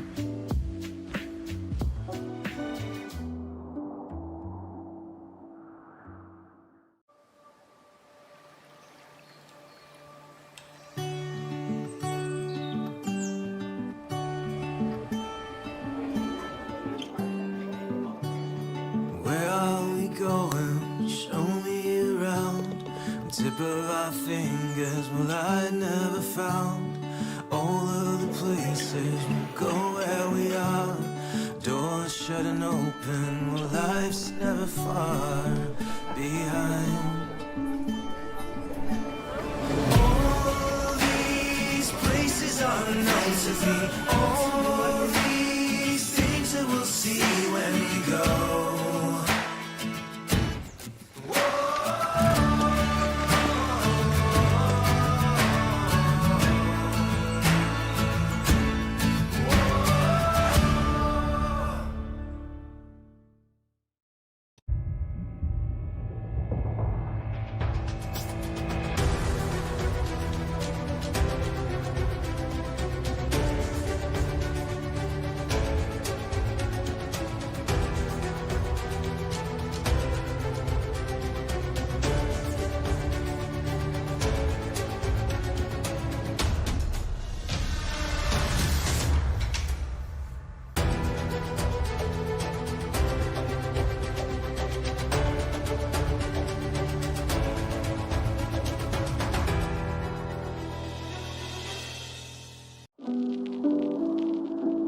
My name's Harold Skadberg. I am co-owner of Viking Properties, formerly Pacific Coast Land. We decided to change the name to more reflect our heritage. My name is Jan Egil Gulbrandsen. I'm a co-owner and partner with Harold in Viking Properties. John and I have been partners since 1986. In the old days, we bought lots and built houses and sold them, and we mostly build condo buildings now instead of single-family homes. John and I go back to Norway quite a bit, getting ideas from there how to do things better. We're using solar panel on the roofs and electric car chargers. And more people are driving electric, and we want to be prepared for the future and promote some healthy and environment-friendly options. And people seem to like that. We're fortunate enough to have Ben taking over more and more for us. He's been working with me for probably 4 or 5 years now, and the company is in good hands. My name is Ben Gulbrandsen. I'm the president of Pacific Viking Group Properties. So I used to frame for Harold 20 years ago when I was just out of college. I became a lawyer down in California, and I was looking at my next step in my career, and I just took over as the president last year. And we have plans to expand what we've been doing by fourfold in the next couple years. And now we're building very close to the downtown core of Langford, and we got mountains, we got snow, we got forest. Everything is in walking distance, basically. So you get a whole lot more for your money in Langford. It's several years now been deemed or voted the best place in Canada to live. With all that, people are working from home and they're finding it kind of crowded in a lot of places, so we're trying to offer larger units for them. And so what we try to do is really provide the most square footage possible within people's price range in a very neutral palette so that people can come in and make their own mark on their own home.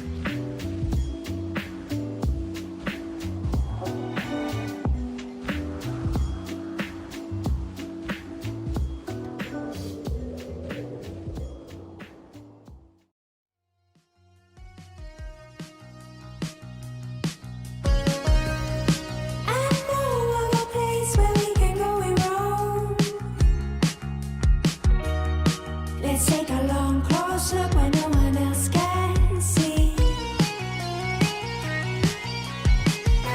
dream I was made of gold, and I knew just what to say.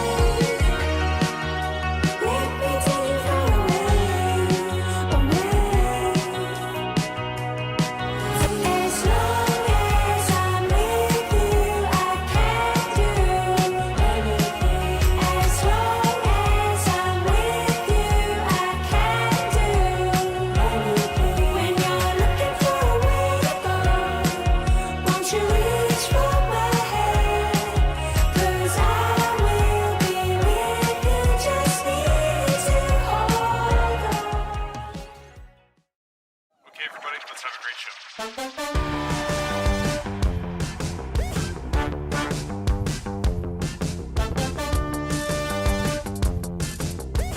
Jesse's gonna throw. Look out, Karen Masad. Got it. There from full pickup, who will pass it there to Jesse King, who scores again! At Westshore Motorsports Park.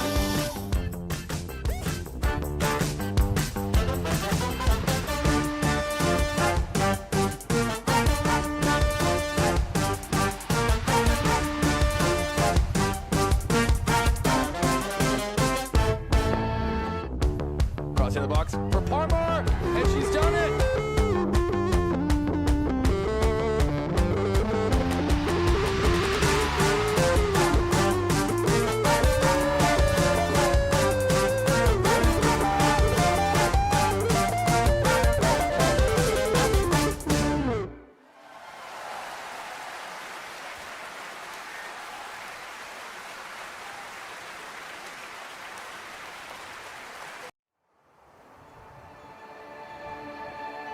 We're all looking for it. A place to reignite your soul and to awaken your inner child. To leave feeling awestruck, not because of the destination, but because of the journey itself. Take a deep breath and smell the freshness of the air. Listen to nature's music. Look out onto the vast horizon. Indulge in locally foraged food. Feel the warmth of the sun and the coolness of the ocean. Let your senses come alive.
Welcome back to Starlight Stadium. Tyler McLaren joined by Paul Short as we get set for second half kickoff.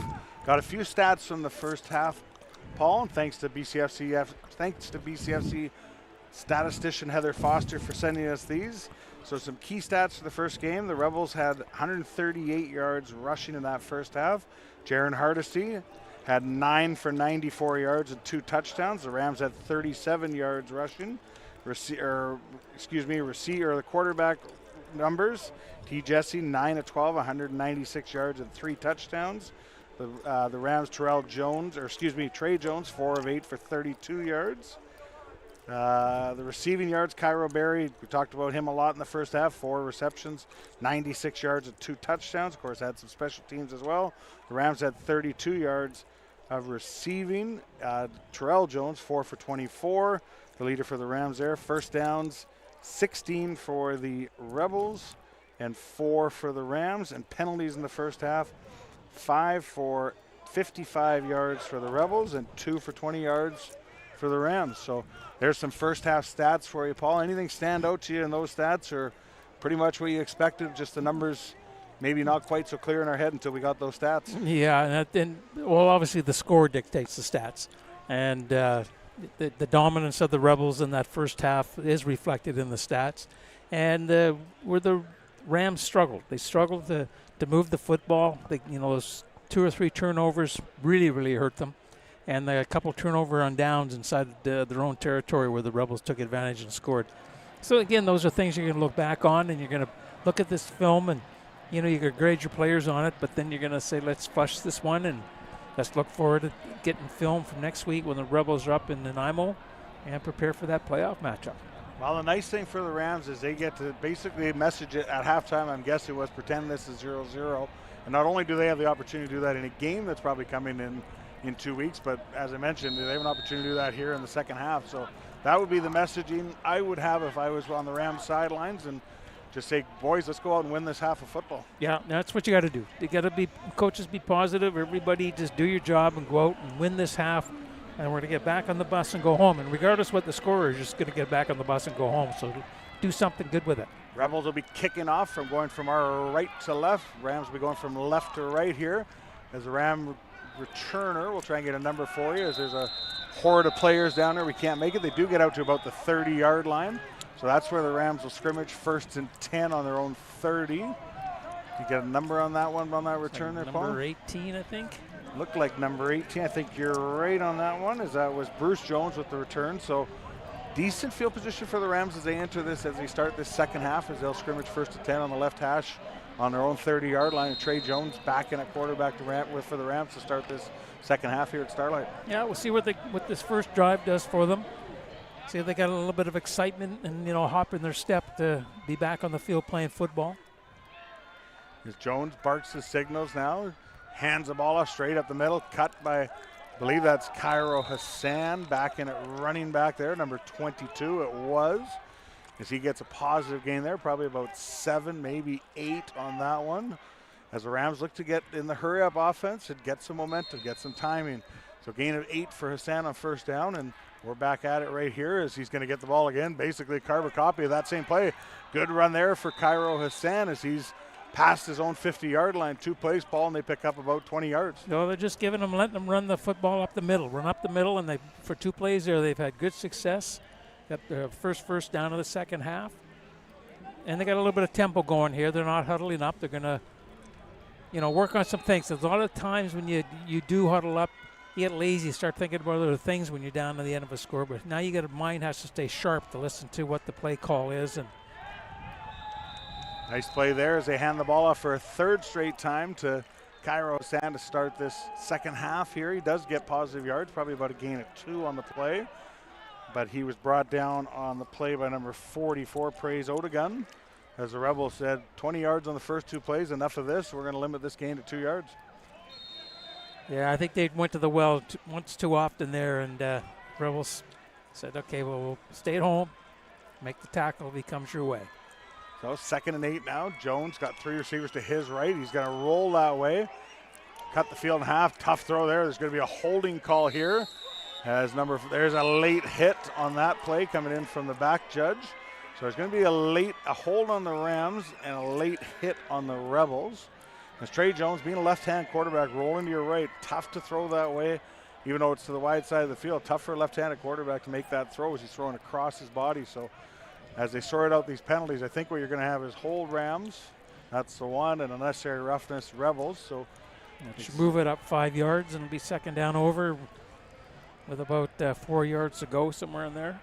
So 15 yards for the late hit on the sidelines there. Rebels weren't crazy about that call, but the Ram receiver was out of bounds right in front of our broadcast tower here at Starlight. So they will move that up, as Paul mentioned, up 5 yards, because that's a 15-yard penalty for the late hit, 10 for the holding. So because it is a personal foul, I guess that's what makes it a first down. Yes, so, yeah. So although it wasn't enough for the yards difference wasn't enough for a first down, it will be because of the fact it was a personal foul against the Rebels. So 1st and 10 now as the Rams will scrimmage at the Rebel 53-yard line. Jones in the shotgun again.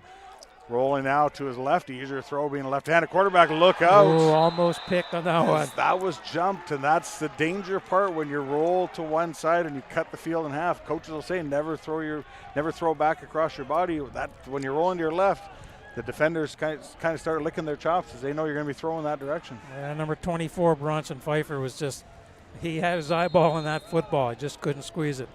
And momentum was on his side there, and if he's able to catch that one, there is nothing but green turf in front of him.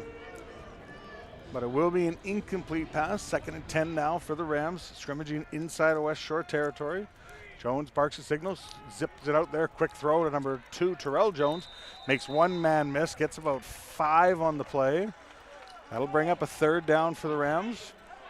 And it looks like they are showing no signs of bringing the punt team in here, as we do see number 8, Gideon Kremler, coming back in, likely in a receiver capacity, as he is back on the field. Trey Jones is still in at quarterback as he's there as well. So gain of 5, we'll call it on the play. Setting up a big 3rd and 5 situation where the Rams are hoping to press deeper into Rebel territory. As Jones drops back, he's going to take a shot down the middle of the field. Must have been miscommunication there, as someone might have been zigging when they should be zagging. As that one, there was nobody near that ball for the Rams. In fact, there was 2 Rebel defenders that were closer to that football, Paul, than a white jersey was. Yeah, the only other thing I could think of is maybe Trey Jones just said, nobody's open, I'm going to throw it deepest down the middle because there's nobody there. But again, on turnover and downs, this is about the 4th time today they've given the Rebels the football in decent field position. Hey, you wonder at that stage, is it better to punt the ball, play some defense, force the Rebels to try and drive a longer field, or now here you are again giving the ball to the Rebels back around their own 49-yard line for Jesse, who's still in there, quarterback. I think you get a punt. Yeah. I think you get a practice punting because you're not going to have live fire punting after this game. Wow, good run there is Malik, and now they're going to say he's down. A very slow whistle. Rebels are wondering what the heck is going on with that one, as Malik Gagnier-Jones was on top of a Langley defender. Yeah, so sure they're going to call it a very slow whistle, late whistle on that one. As Malik went, nobody's going to blow a whistle. I'm going to keep going. Yeah, see on the replay here is he gets tackled. Yeah, it's hard to tell. I think it's really difficult to tell. You have to have a couple different angles to see where his knee and elbow went. And so it will be a gain of about 7 on the play. Rebels bench not ecstatic with that call, but unfortunately that referees get to make the final call on that one. So it will be a good gain on 1st down, about 7 for Malik Gagnier-Smith.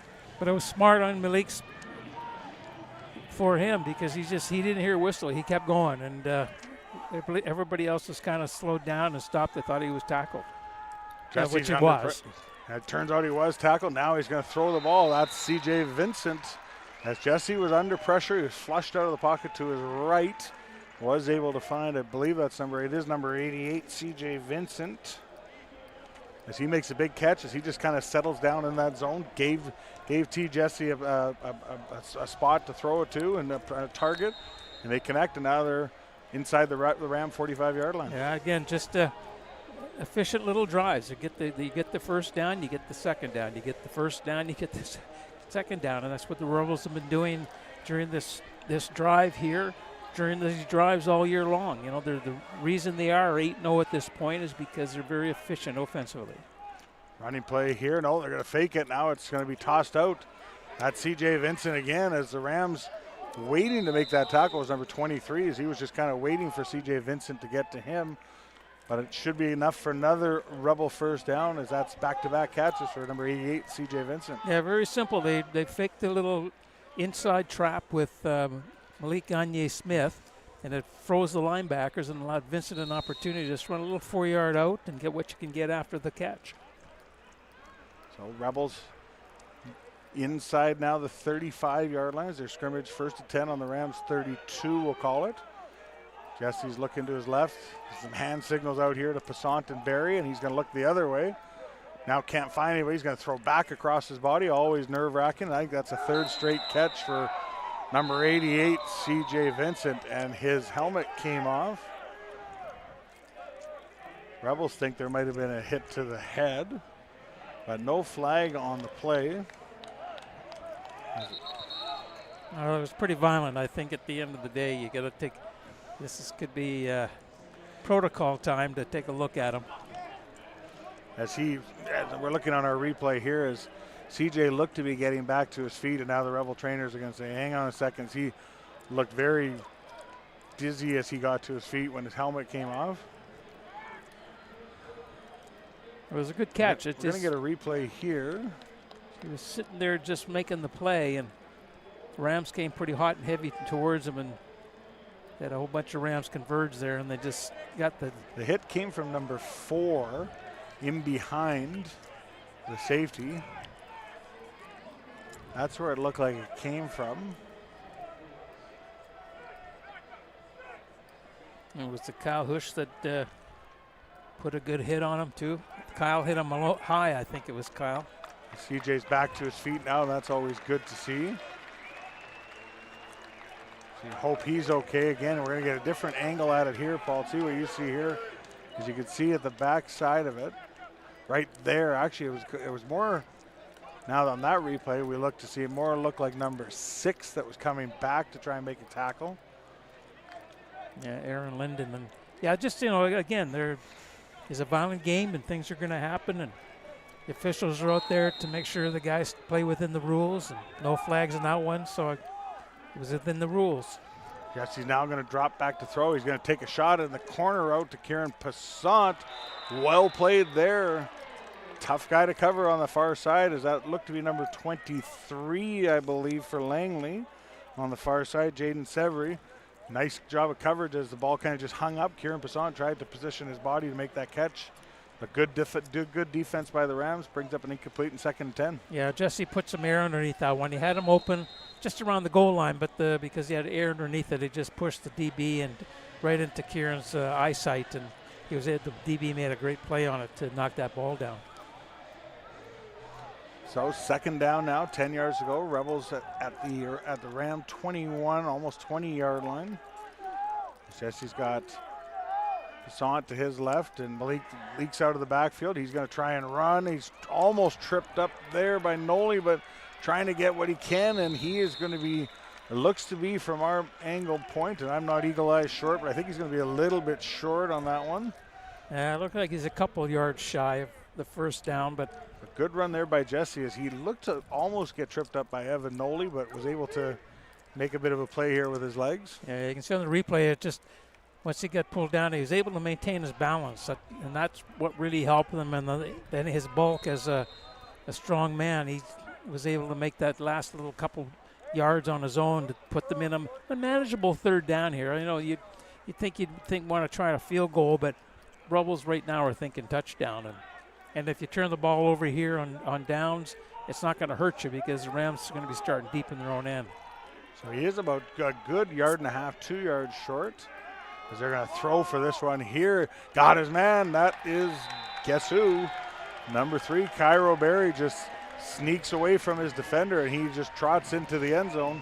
Another reception for Berry for a touchdown. Another one for T. Jesse, and the Rebels expand their lead to 48-0 now with the extra point coming. Again, they flooded the right-hand side, and Jesse just came back. He found the guy that was open, and it was Berry, and he only had about 3 yards to go after he caught the pass to get to the end zone. And you see him, he just leaks out of the backfield there as he Comes underneath. The Rebels run the Ram defender off there, and there's really nobody there to pick up Cairo Berry. Yeah, they've been pretty hot between the two of them today. And that's a tough matchup too. I mean, in a lot of cases you have is the extra points up and through, making it 49-0. Tough matchup and this is what, if you're the Rebels, it's a nice luxury to have, is when you can get a guy like Cairo Berry coming out of the backfield, or a guy like Jaron Hardesty, who's a running back by trade, or Malik Gagne-Smith. Those matchups are usually against linebackers. Absolutely. And that's a tough thing, because if you try and size down, if you're the Rams or any defense, you now risk them running all over you. If you try and go big to prevent the running yards to come against your defense, then you're going to have a matchup where the Rebels are going to say, we'll take Cairo Berry against any linebacker in this league. Yeah, it is, and that's the dilemma. Good football teams they want to put you on those islands to where whatever you do, everybody sees you and they can't help you, and you're always going to be wrong. Now you watch NFL or CFL, you watch when they run that RPO action, and the quarterback reads that defensive end. That defensive end is in a no-win situation. The ball's handed off. If he cuts upfield and stays straight, if he knifes to the quarterback pulls it and he runs outside him. So that's what the Rebels are trying to do with this passing game as well, is just we're going to outnumber you at the point of attack, and we're going to find the open guy. The Rebels kicking off again, and the Rams get the return. That looked like number 84 again. Nato Tedeschi. Again, apologize for any name pronunciations we're getting incorrect today, but tough field position for the Rams is that the theme of the day is they seem to be starting most of their drives 20-yard line, 25, 30. Rebels midfield, Rams side of midfield, and when you're fighting the balance of the shift as far as field position, it's hard to tilt the field back in your favor. Oh, it certainly is. It's a huge hill to climb, and then you lose a lot of your passion for this particular game. So you're not going through the motions, but you just don't have that same spark in your eye when the game's kicked off, and you want it to end before I think you want to go home. Good run there by Cairo Hassan, as he shows there. He doesn't want to go home, and that's about 11-yard gain for Hassan as he just went straight ahead, power running. Like the way he's ran the ball here in the second half with a couple big gains. Now they got to keep it going here as the Rams move the yards, as they're going to hand the ball off again. Good hard running again. Ball comes out, but he was down on that play. But Cairo Hassan has been the workhorse for the Rams in the second half, and he just picked up another 4 there. Yeah, he certainly has, and I think that's, again, they're trying to find something that they can have some success with, and running the ball up the middle. Cairo's had a really good start of the second half. And to keep him going, maybe they just eat up some clock, come away with a couple touchdowns. And again, like we talked about, it's all about what's going to happen in 2 weeks, because that's when it really counts. So gets 4 on that play, and that'll bring up 2nd and 6. They're going to play action, fake it. They're going to get it outside now. Rebels close quick, because that's going to be maybe a yard or so gain. Maybe 2 at best to number 9. That's Isaiah Edwards, I believe, yes. So he's only gets a couple there, and once again, 3rd down. Rams are going to go for it again, and like I say, I'm confused by this as they're on their own 40-yard line. Yeah, I'm kind of surprised too. You know, they got the best punter in the league on an average, 42.5 per punt. But yeah, you turn the ball over here, you know, it's could get ugly real fast. Going to take a shot down the field. This one is caught. Beautiful catch on that far side of the field. I want to say that's number 9, Edwards again. It's a single-digit number. I think it's 9, Paul. Yeah, I'm pretty sure it's 9. Yeah, it looks like number 9. It is 9. Isaiah Edwards, nice catch there as Trey Jones threw that one where only his guy was going to get it. And nice catch there by the Rams, as now they're getting some decent penetration here into Rebel territory. Oh, yeah, and rolling out to his comfort zone to his left. He was able to put that ball right exactly where he wanted it. 1st down now, Rams. Hand the ball off. Cairo Hassan there, bouncing it off to the left. Good run there again as he picks up probably about another 6 or 7, I would say, on that 1st down run. Yeah, another again, good run on 1st down. Just up the middle and get what you can get. Put us in a manageable 2nd down. Does get about 6 or maybe 7 as we have an injured Rebel on the field. Right in front of the Rebels bench here as the shadows start to creep into the field here at Starlight, although still beautiful day, but a little more little more shadows on the field in the second half, Paul. Yeah, and the sun's going down pretty quick, and it's down the field at halftime, and there's no wind down there, and it was a lot warmer than it's up here. Mind you, our winds dropped down. There's no wind up here either anymore. Yeah, we don't have the flag. There's no flags here to really look at, but it is much calmer here in the second half. So, and good crowd here as the Rebels look to. They are wrapping up, not looking to wrap up, but they are wrapping up their regular season home record during the regular season. Of course, Rebels hoping for a long playoff run. They will prepare for that as they finish the regular season with a perfect 5-0 record here at Starlight Stadium. Well, they've got their record, Rebel record for consecutive wins is 10, and win today, which they're on their way to. That they're going to tie that, and they get a chance next week to break it. It'll be the first time a team out of Victoria has have 9 wins, and with a chance to be the first team with a win next week to finish the season undefeated. Good gain there by Terrell Jones as Trey Jones just flicked it out to him on the left-hand side. Then again, those are catches those two guys can make in their sleep, and that's a first down for the Rams. And something positive again as they're moving the sticks now inside the Rebel 30-yard line to about the 29. Yeah, again, just like we were talking just before the break at the half, is win the second half. The Rebels are up 7-0 already in the second half, but do something. You had the ball a lot longer. You're controlling the clock with this third quarter. Just get first downs, and then ultimately you're going to end up putting in the end zone, and you feel good about yourself. Another decent run there by Cairo San, as that was well played by the Rebels number 7, Cody McManus. He just stretched that out as far as he could, kept the shoulders square, and Cairo San was forced to cut up inside of him and pick up about 3 on that play. So 2nd and 7 Rams here. Yeah, Cody's a ball player, just like his old man, or his father, I'm sorry. 2nd and 7 we'll call it for the Rams as they're at the Rebel 25-yard line. As Jones is going to look to his left now, he's going to come back and look to the right. Contact. Rams are certainly looking for a flag on that one for pass interference. As they may say it was incidental contact as the receiver and the defensive back kind of bumped into each other, but no flag on that one, much to the dismay of the Langley bench. Yeah, I think if you saw a replay on it, that you see that both players really had no chance at the ball and just made a little, bump into each other, and no harm, no foul type thing. I don't think anybody could have caught that anyway. So, 3rd down. Rams are going to go gambling again as they throw the pass there. It's going to be close to the first down. Rams are pointing like it's enough. As Trey Jones just ran a little curl pattern with his receiver, and that is enough for the first down. So, again, another positive thing for the Rams here is to get Cairo San running the ball and some quick throws by Trey Jones. And, of course, the long one there on 3rd down a few plays ago. Yeah, they've got a little drive going here. And then on that, when they got that first down, the bench, they clapped. They exploded a little bit, and they clapped. So they're back into it. All their eyeballs are all on what's happening. As they'll hand the ball off again, Cairo San pushing the pile. He has been a force, and that'll be another Ram first down as they're inside the 10, maybe even the 5-yard line. As Cairo San has got to be getting close to the 75 or 80-yard mark just here in this second half alone, Paul. Yeah, he's had a good second half, and still got a minute and a half to go here, so they're going to get an opportunity to put this in the end zone. And you hold the Rebels at 2 and out on their next possession. You get the ball back in decent territory. Nice cut again by Cairo San as he tries to get down near the goal line. Looked to have almost been stopped in the backfield, actually, but was able to elude a Rebel defender and does pick up some more positive yards, as I think he's going to be down around the 1-yard line if my eyes are telling me correct things.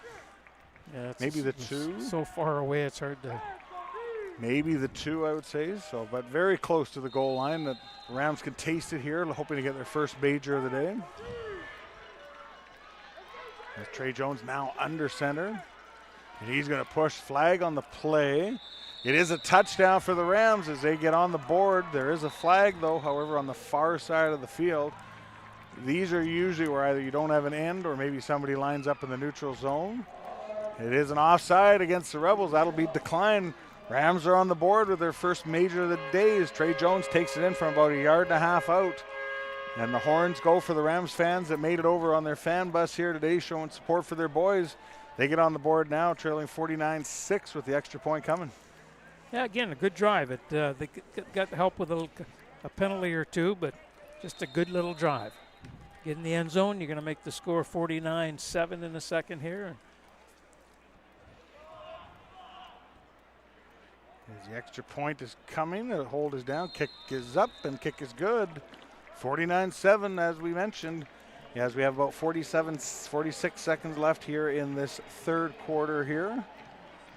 At Starlight, and we mentioned, Paul, up until then it was 7-0 Rebels here in this second half. Now the Rams have knotted it up, and that's the messaging you're probably saying here is going, win the second half, win a drive, win a play, simplify everything, focus on the positives, do your job. They sound cliche, but it really is the messaging that probably is coming from the Langley bench. Oh, for sure, and you have to.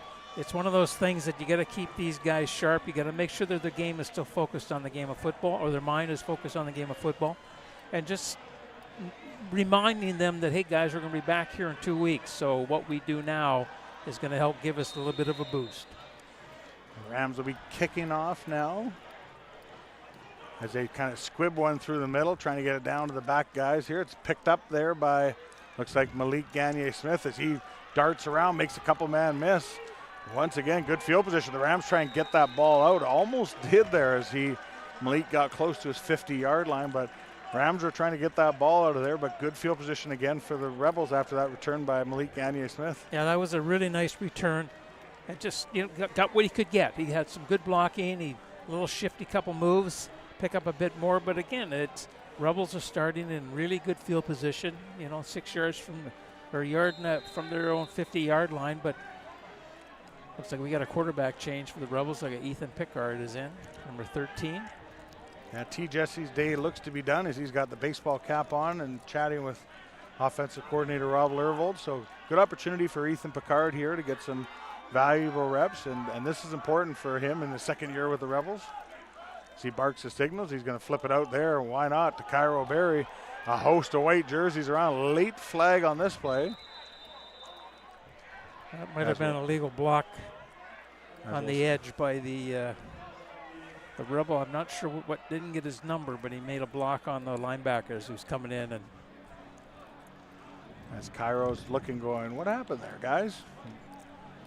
But good opportunity for Ethan Pickard, and being T. Jesse's backup and the way the Rebels have played this year, he's gotten a lot more reps, a lot more game time, and that's valuable because at the end of the day, and you never hope for an injury or plan for an injury, but the Rebels have to prepare if something were to happen to T, and nobody obviously wants that to happen, but it's nice when a guy like Pickard can get in games and get those live reps. Oh, no kidding.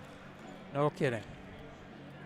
So it looks like it is a flag against the Rebels, probably for an illegal block or blindside block. That's what the call was. So that is a loss of down and a 15-yard penalty, I believe.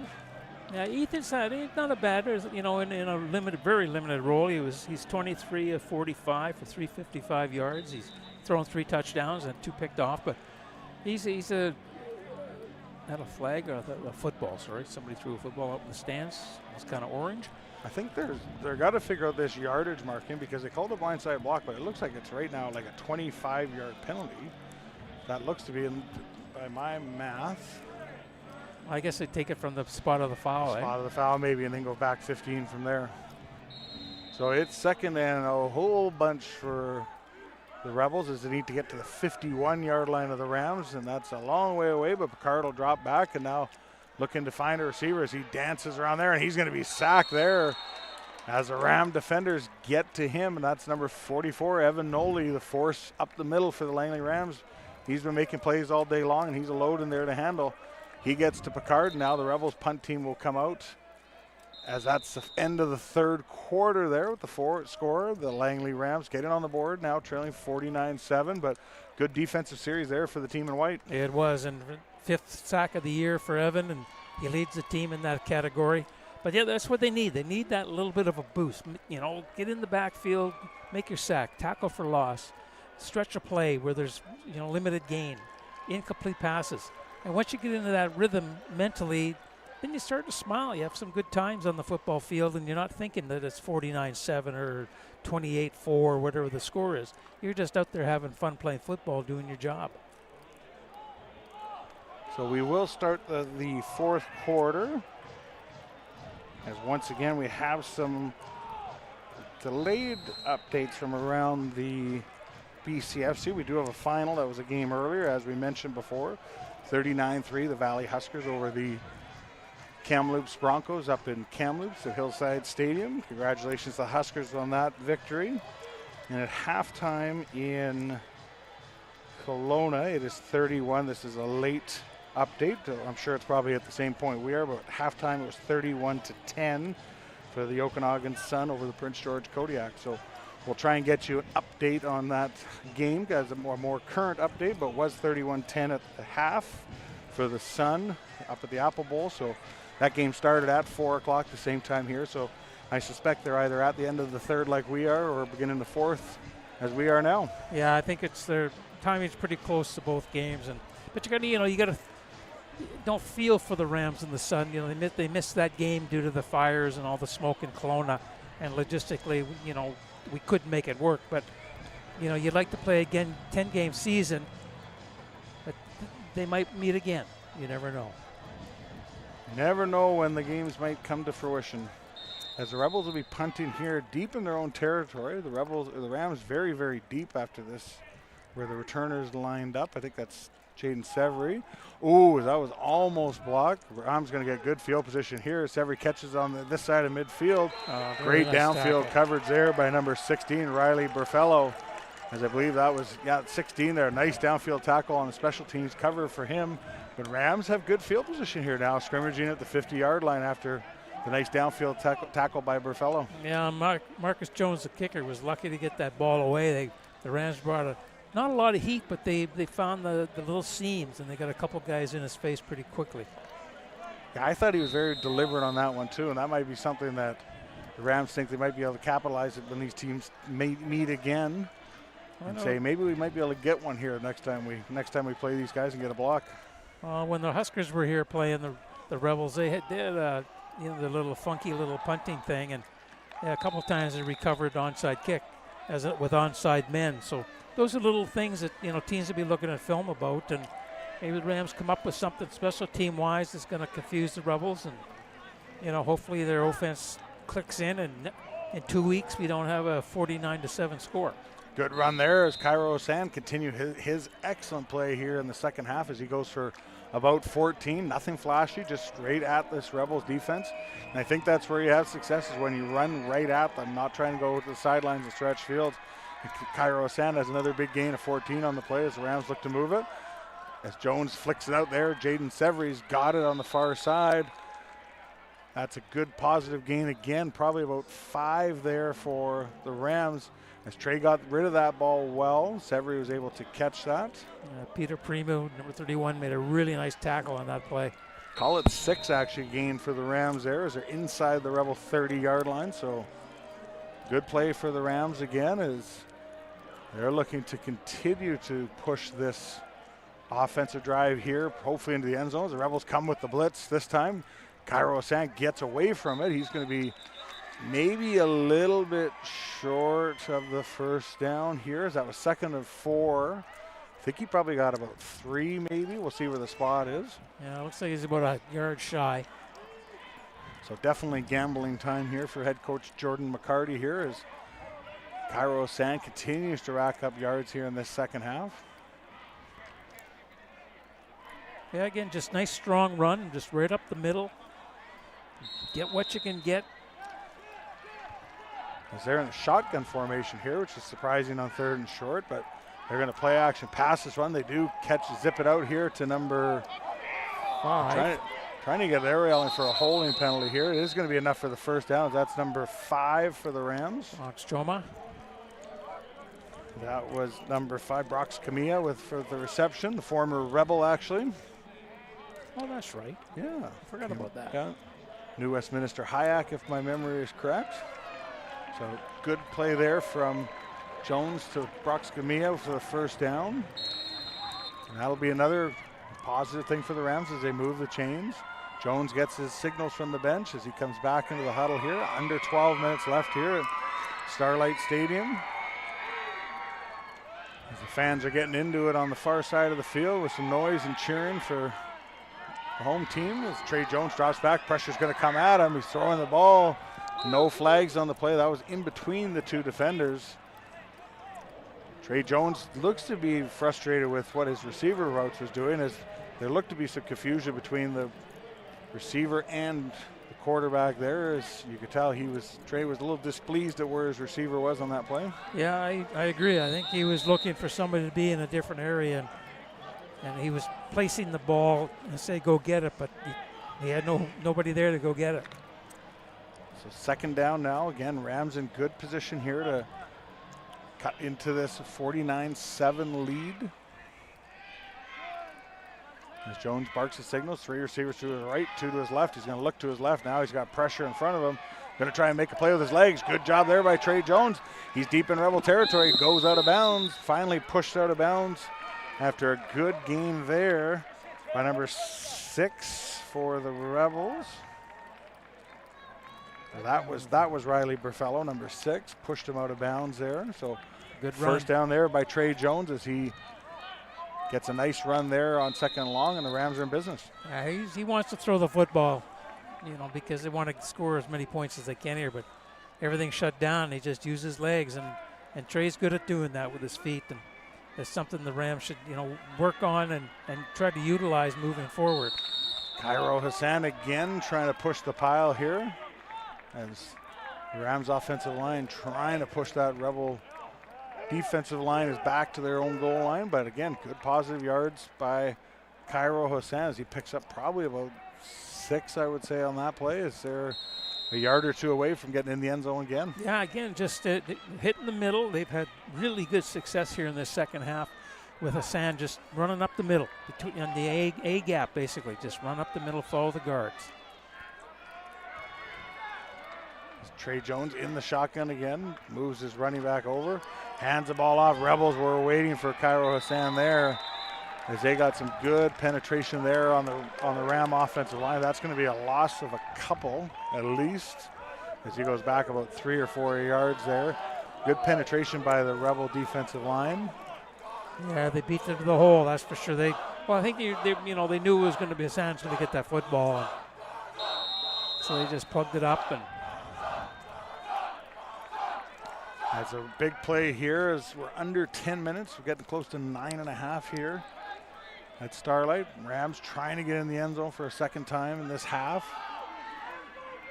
There's 3 receivers to Jones's left. Cairo Hassan standing beside him to his left as well. Rebels going to look to come with the blitz. There's penalty flags on the play.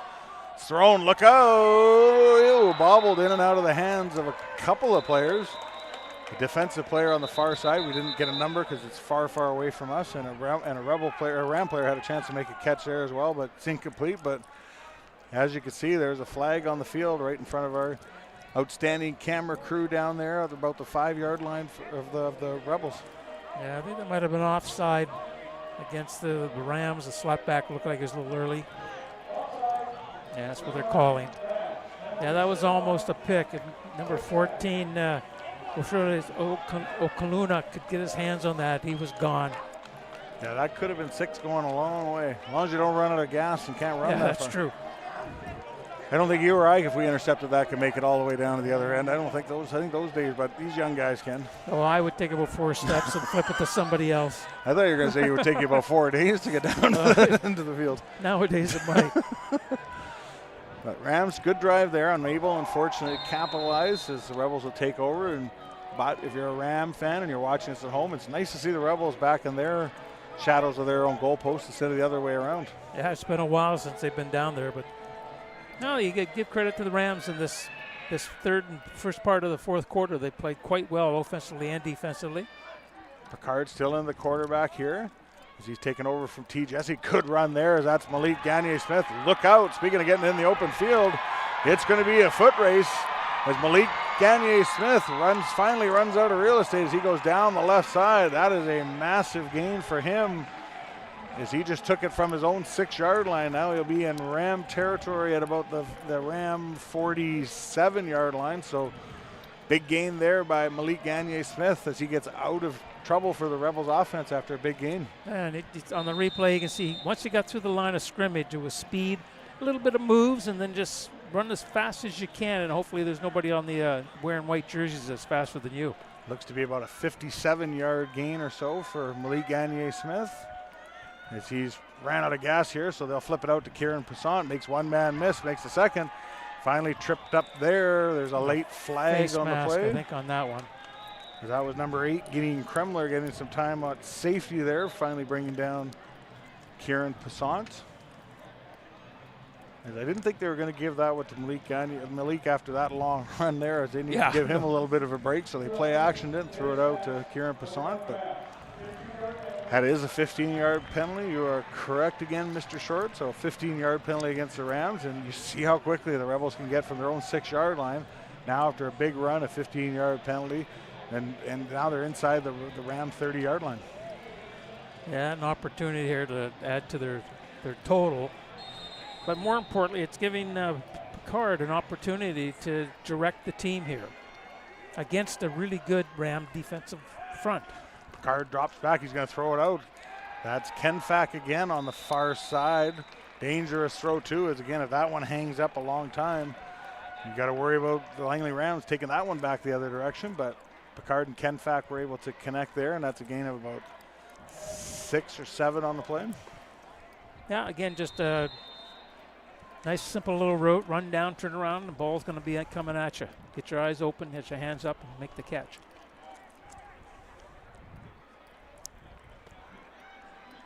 So Picard still in on the shotgun there as he's going to look to his left. He's going to throw to his left.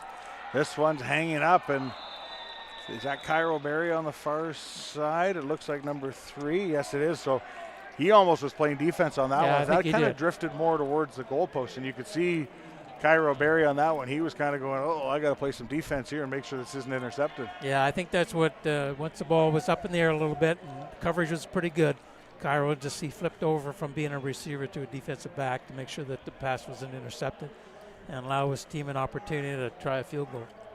So good coverage there by the Rams secondary, as the throw was probably a little inside of where Ethan Picard wanted that one to go, but Cairo Berry was able to help his quarterback out on that one, and now they will attempt a 29-yard field goal, it looks like. I think that's Marcus Jones, if my memory is correct. Yeah. Snap is good. Picard gets it down. Kick is up. Kick is good. So 29-yard field goal. Marcus Jones, again, you want guys like that because as these playoff games get going, the scores usually get pretty close, and sometimes the field goal can play a big role in the game as there's a late flag on the play. But as of right now, the kick is good, and it's a 52-7 lead now for the home team Westshore Rebels. Yeah, it was the 6th field goal of the season.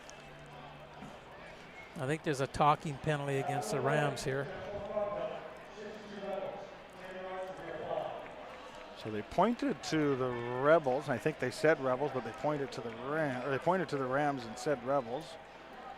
I think I heard 62. I'm not sure what the. Yeah, I heard 62 as well, but well, we'll find out when they line it up here where the Rebels will be kicking off. They'll probably be applying that kick. So we'll see where they have this kick. There is a 62 on the Westshore Rebels, and it doesn't appear to be against the Rams. Now they're marching back. So they're marching that back. So that was an objectionable conduct against the Rebels, even though they pointed to the Rams and said Rebels. And Manny Fortua that got that penalty. He's made a couple great defensive plays today, but fortunately taken on sportsmanlike conduct penalty. So they will apply that penalty to the kickoff. As the Rams will be kicking off now from the 35-yard line. Rebels will be kicking off from the 35-yard line. Returners are still pretty deep on this one, so I suspect they really are.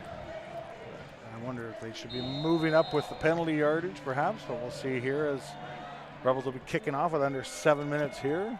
Good kick, high kick. Ram returner Severy comes up to catch the ball, trying to come back across his field. Good hit there As that looked to be number 33 was in on that one. Hosteen was in on that as well. Number 22, but 33, Shamal Sterling, excuse me. But Ram returner trying to make something happen, but in my opinion, needed to get upfield a little more than trying to run across the field. Needed to cut and find a seam and go. Yeah, I agree with you. I thought he spent a lot of time trying to get back into the center. But mind you, that was how the return was set up, and coaches will look at film, and if you tried to run the sideline, they'd say, "Why are you running the sideline? We had all the blocking up the middle for you." Yeah, go where your buddies are. Is Trey Jones still in at quarterback? As he's going to look to his left. Now he's going to take a shot down the field, and they just haven't been in the direction of Isaiah Edwards. Just haven't been able to connect, and it just seems, especially the long throws, the Rams just aren't in sync right now. Yes. They caught the long one in the third quarter on the far side of the field on third down. That was one of the nice ones that they've had today. But especially their curls, they ran well. The short throws to Terrell Jones, like they've been okay at that one, but just a little off on the longer throws. Yeah, absolutely. And you got to throw the ball long to let the other guys, the defense, know that we can't throw it deep, so you don't want to crowd us too much. But you got to have success with it as well. Trying to get another shot here as Trey Jones spins away from a Rebel defender. Oh, that is a nice catch. Oh, they're saying incomplete. Oh, too bad. The Ram receiver is not arguing too much on that one. That was number 86 on that one as he looked to make an outstanding catch on the far side of the field. But Cam Neal.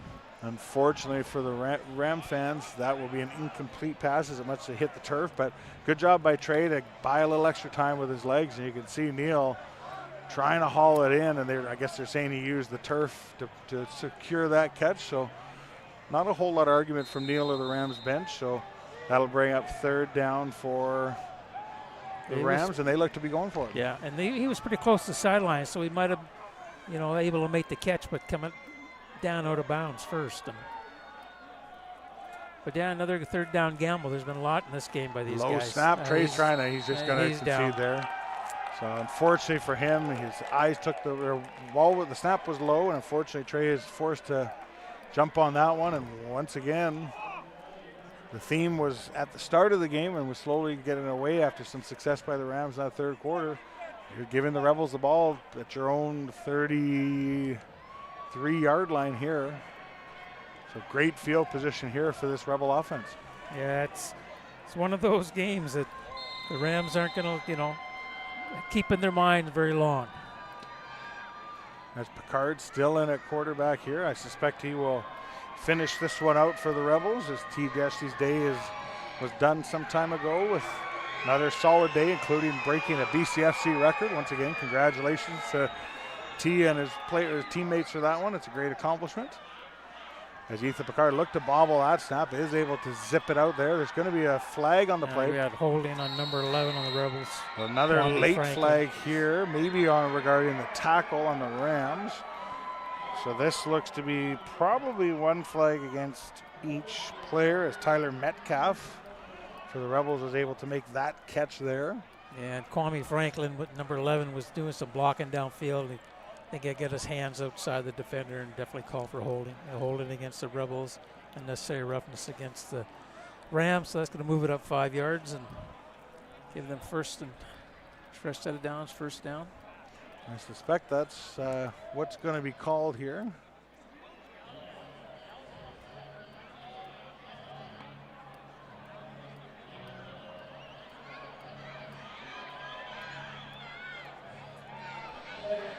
Okay. So it is exactly like what my colleague, Mr. Short, said there. So that'll be a first down as one penalty for each team, a hold and an unnecessary roughness. So it will be a first down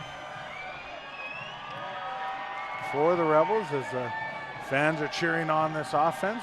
Hometown fans obviously happy with this outcome, leading the Langley Rams 52-7. Westshore Whitty over there getting the crowd all whipped into a frenzy. Yeah. Oh yeah. As this is handed off now.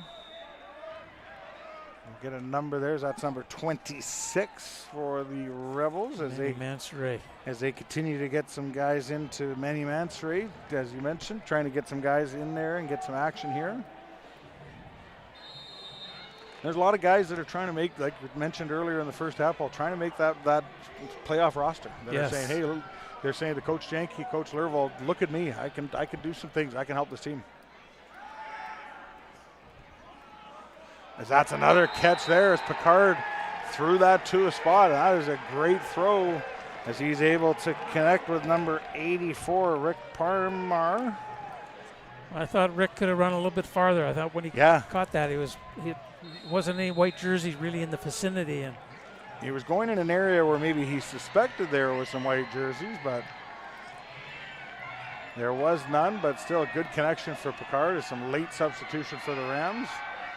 It's Picard in the offense knocking on the door.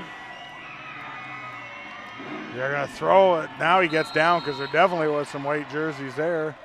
Is that number, it looks like number 11, I believe. 11, I believe, yep. Kwame Franklin. Another catch for Kwame Franklin here as you've seen a lot of the Rebel regulars out of this game here.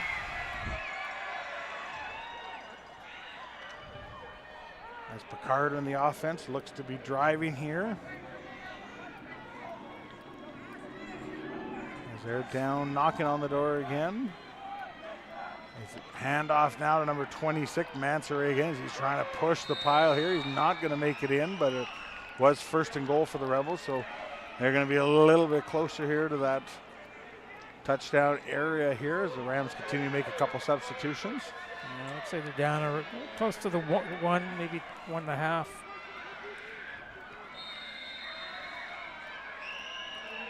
You see T. Jesse down there. He's still right into this game. He's helping out his buddy Ethan there on the sidelines, cheering him on and giving him some direction. So always good to see a competitor like that helping out a teammate. As Picard drops back, he's going to look to his left. It might be a hold on that one, as that is going to be incomplete. Surprised there wasn't a hold on that one. Injury on the play to the Rams, and you start to see some of the regulars come out of this game. And while we have a second, obviously some great highlights from Cairo Berry and in the first half, and we'll take a look at those while we have a brief second while the Rams player gets attended to. So good day for Cairo Berry, a star of the show, and see if we can get some highlights here from our great crew here from Roll Focus. As you can see here on the highlights, Paul, as we get some time for action, and this is the story of the first half. Number 3 had a heck of a day as he's just making play after play, and he's special. He can play this game, and he's not real big, but he's strong, and he's got those moves and acceleration that is second to none for a lot of guys. And it's the ones you dream about. Those are the type of player boy, I wish I was like him. He's made some plays as we get back to third down. Incomplete on that play, but great job by our crew here. Mike and the gang from Roll Focus. Awesome work as always to get those highlights from the first half. So thanks guys for that. As the Rebels will turn it over on downs, and that will be moral victory for the Langley Rams as they were able to get the stop, get their offense back on the field, and just over 2 minutes left here in this fourth quarter. Yeah, and again, they're backed up against their own goal line, but 2 minutes and 15 seconds to go here. It has no bearing or anything on the game. You're down 52-7, but again, it's just it's allowing your mind to say, we can do this, we can do that, we can make things happen. And it's just taking it forward over the next 2 weeks of practice, because you're not going to be hitting anybody in a game next weekend. It's just all going to be friendly fire, and it's at practice, and it's a lot of film. Looks like a fumble on the play. Rebels bounce on that one.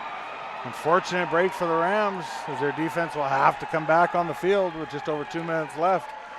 As unfortunately for the Rams, they fumble that ball, and that'll be first and goal for the Rebels. I'm not sure who got their hands on that. It looked like number 51, but I don't see a 51 on the roster. So hopefully our stats person were able to get that one. But again, unfortunate. The Rams have turned the ball over a lot today, most of them on third down gambles. But you can't keep doing this deep in your own end, and they've done that.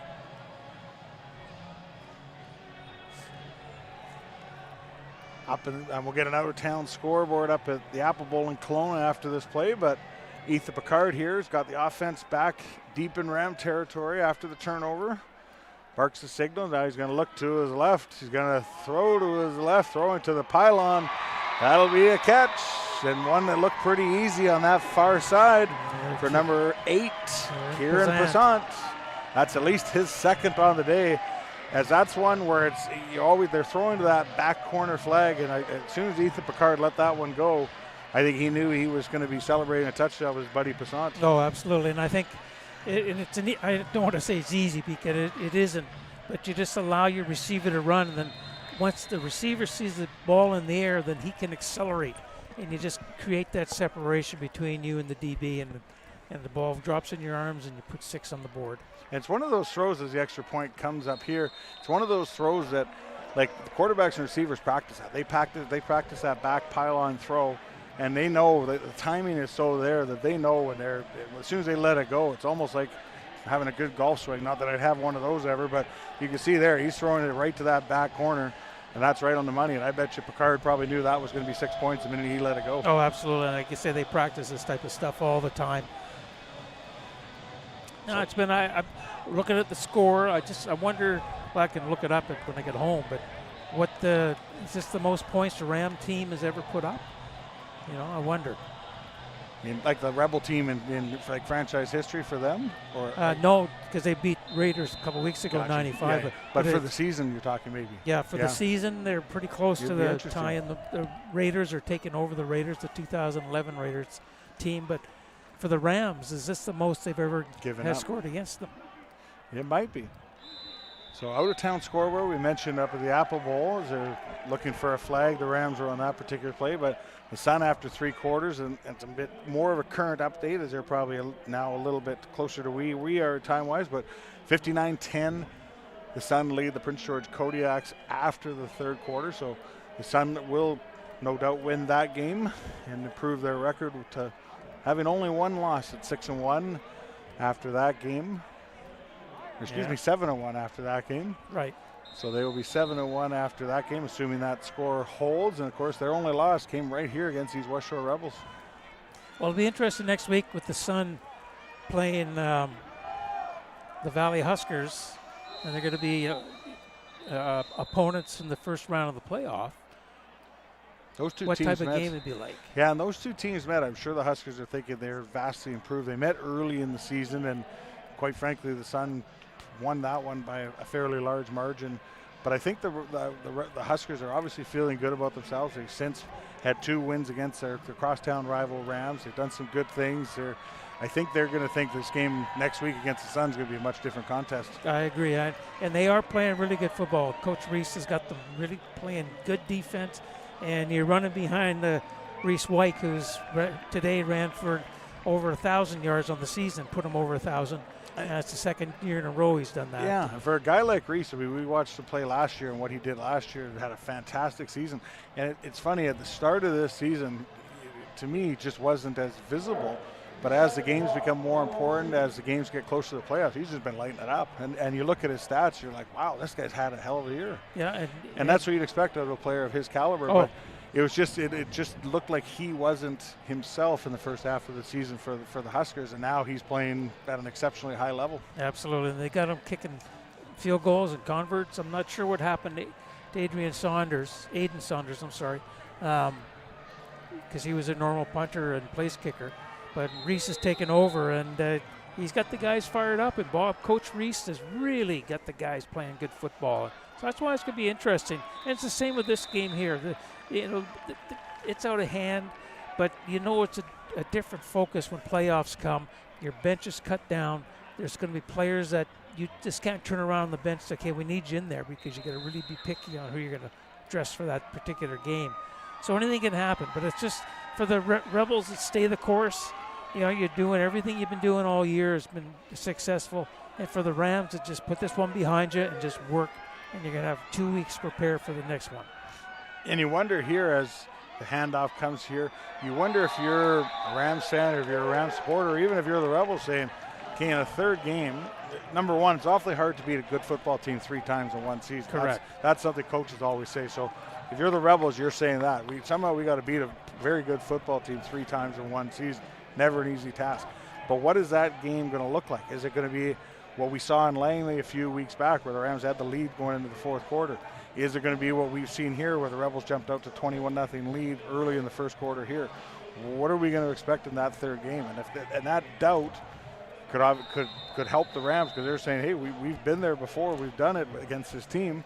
It's not like the two games were lopsided. One was very, very close. So it's going to be interesting to see what that third game looks like. Oh, no kidding. And you know, that's what's on their mind now, because there's no roadblocks in the way, and so you can put all your focus on looking at film. And this is too bad. High snap here, as this is probably going to be. He does kick it, but it's blocked. It goes out the back of the end zone, so that'll be a safety for the Rebels. Excuse me. Yeah, safety touch for the Rebels there.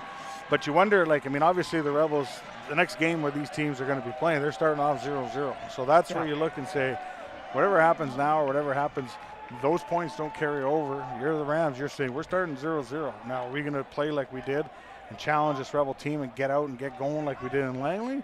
Or are we going to come out like we did here again today and be down 21-0 before we can even blink? Yeah. And that's the challenge, because nothing that happens now, it's going to be a clean slate for both these teams. Yeah, and that's what the Rebels do. That's, again, I said earlier when the game started, the goal of the Rebel teams, it's always been a Rebel goal, is let the guys that are on the cruise coming over to play you, let them get relaxed, let them, have the ferry food, and you come to prepare, but it's different. You don't do that every day or every weekend. And so we're going to jump on you, and we're going to come after you hard, and that's what the Rebels did today. So that's going to be their mindset in 2 weeks as well. So Rebels will take over after the safety, now leading 61-7. Hand the ball off here as we're under a minute left here.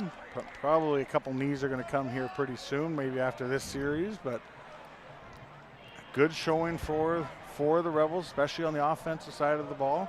On the defensive side of the ball, I'm sure they're probably going to say, we got to clean up some run defense. We can't let, as good as Cairo Hassan is, we can't let a guy go for 100 yards against us in the second half of football like they probably did today. We don't have the stats for the second half, but Cairo Hassan has had a heck of a second half for the Rams.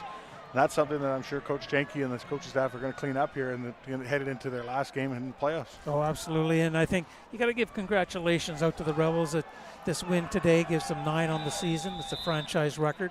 And T. Jesse for setting a new BCFC record for touchdown passes in a season. Yeah, it's a great accomplishment, but that's the last thing that's on their mind. They want to go undefeated. I talked to Coach Janke before, and he said 10-0. We want to go 10-0. So they got the guys rallied up. They got them focused. If you can keep them there and stay healthy, they have an opportunity. And if they keep playing like they have been and with a lot of confidence, there could be a Canadian Bowl being played in this stadium on November 11th. As it looks like knees time now for the Rebels.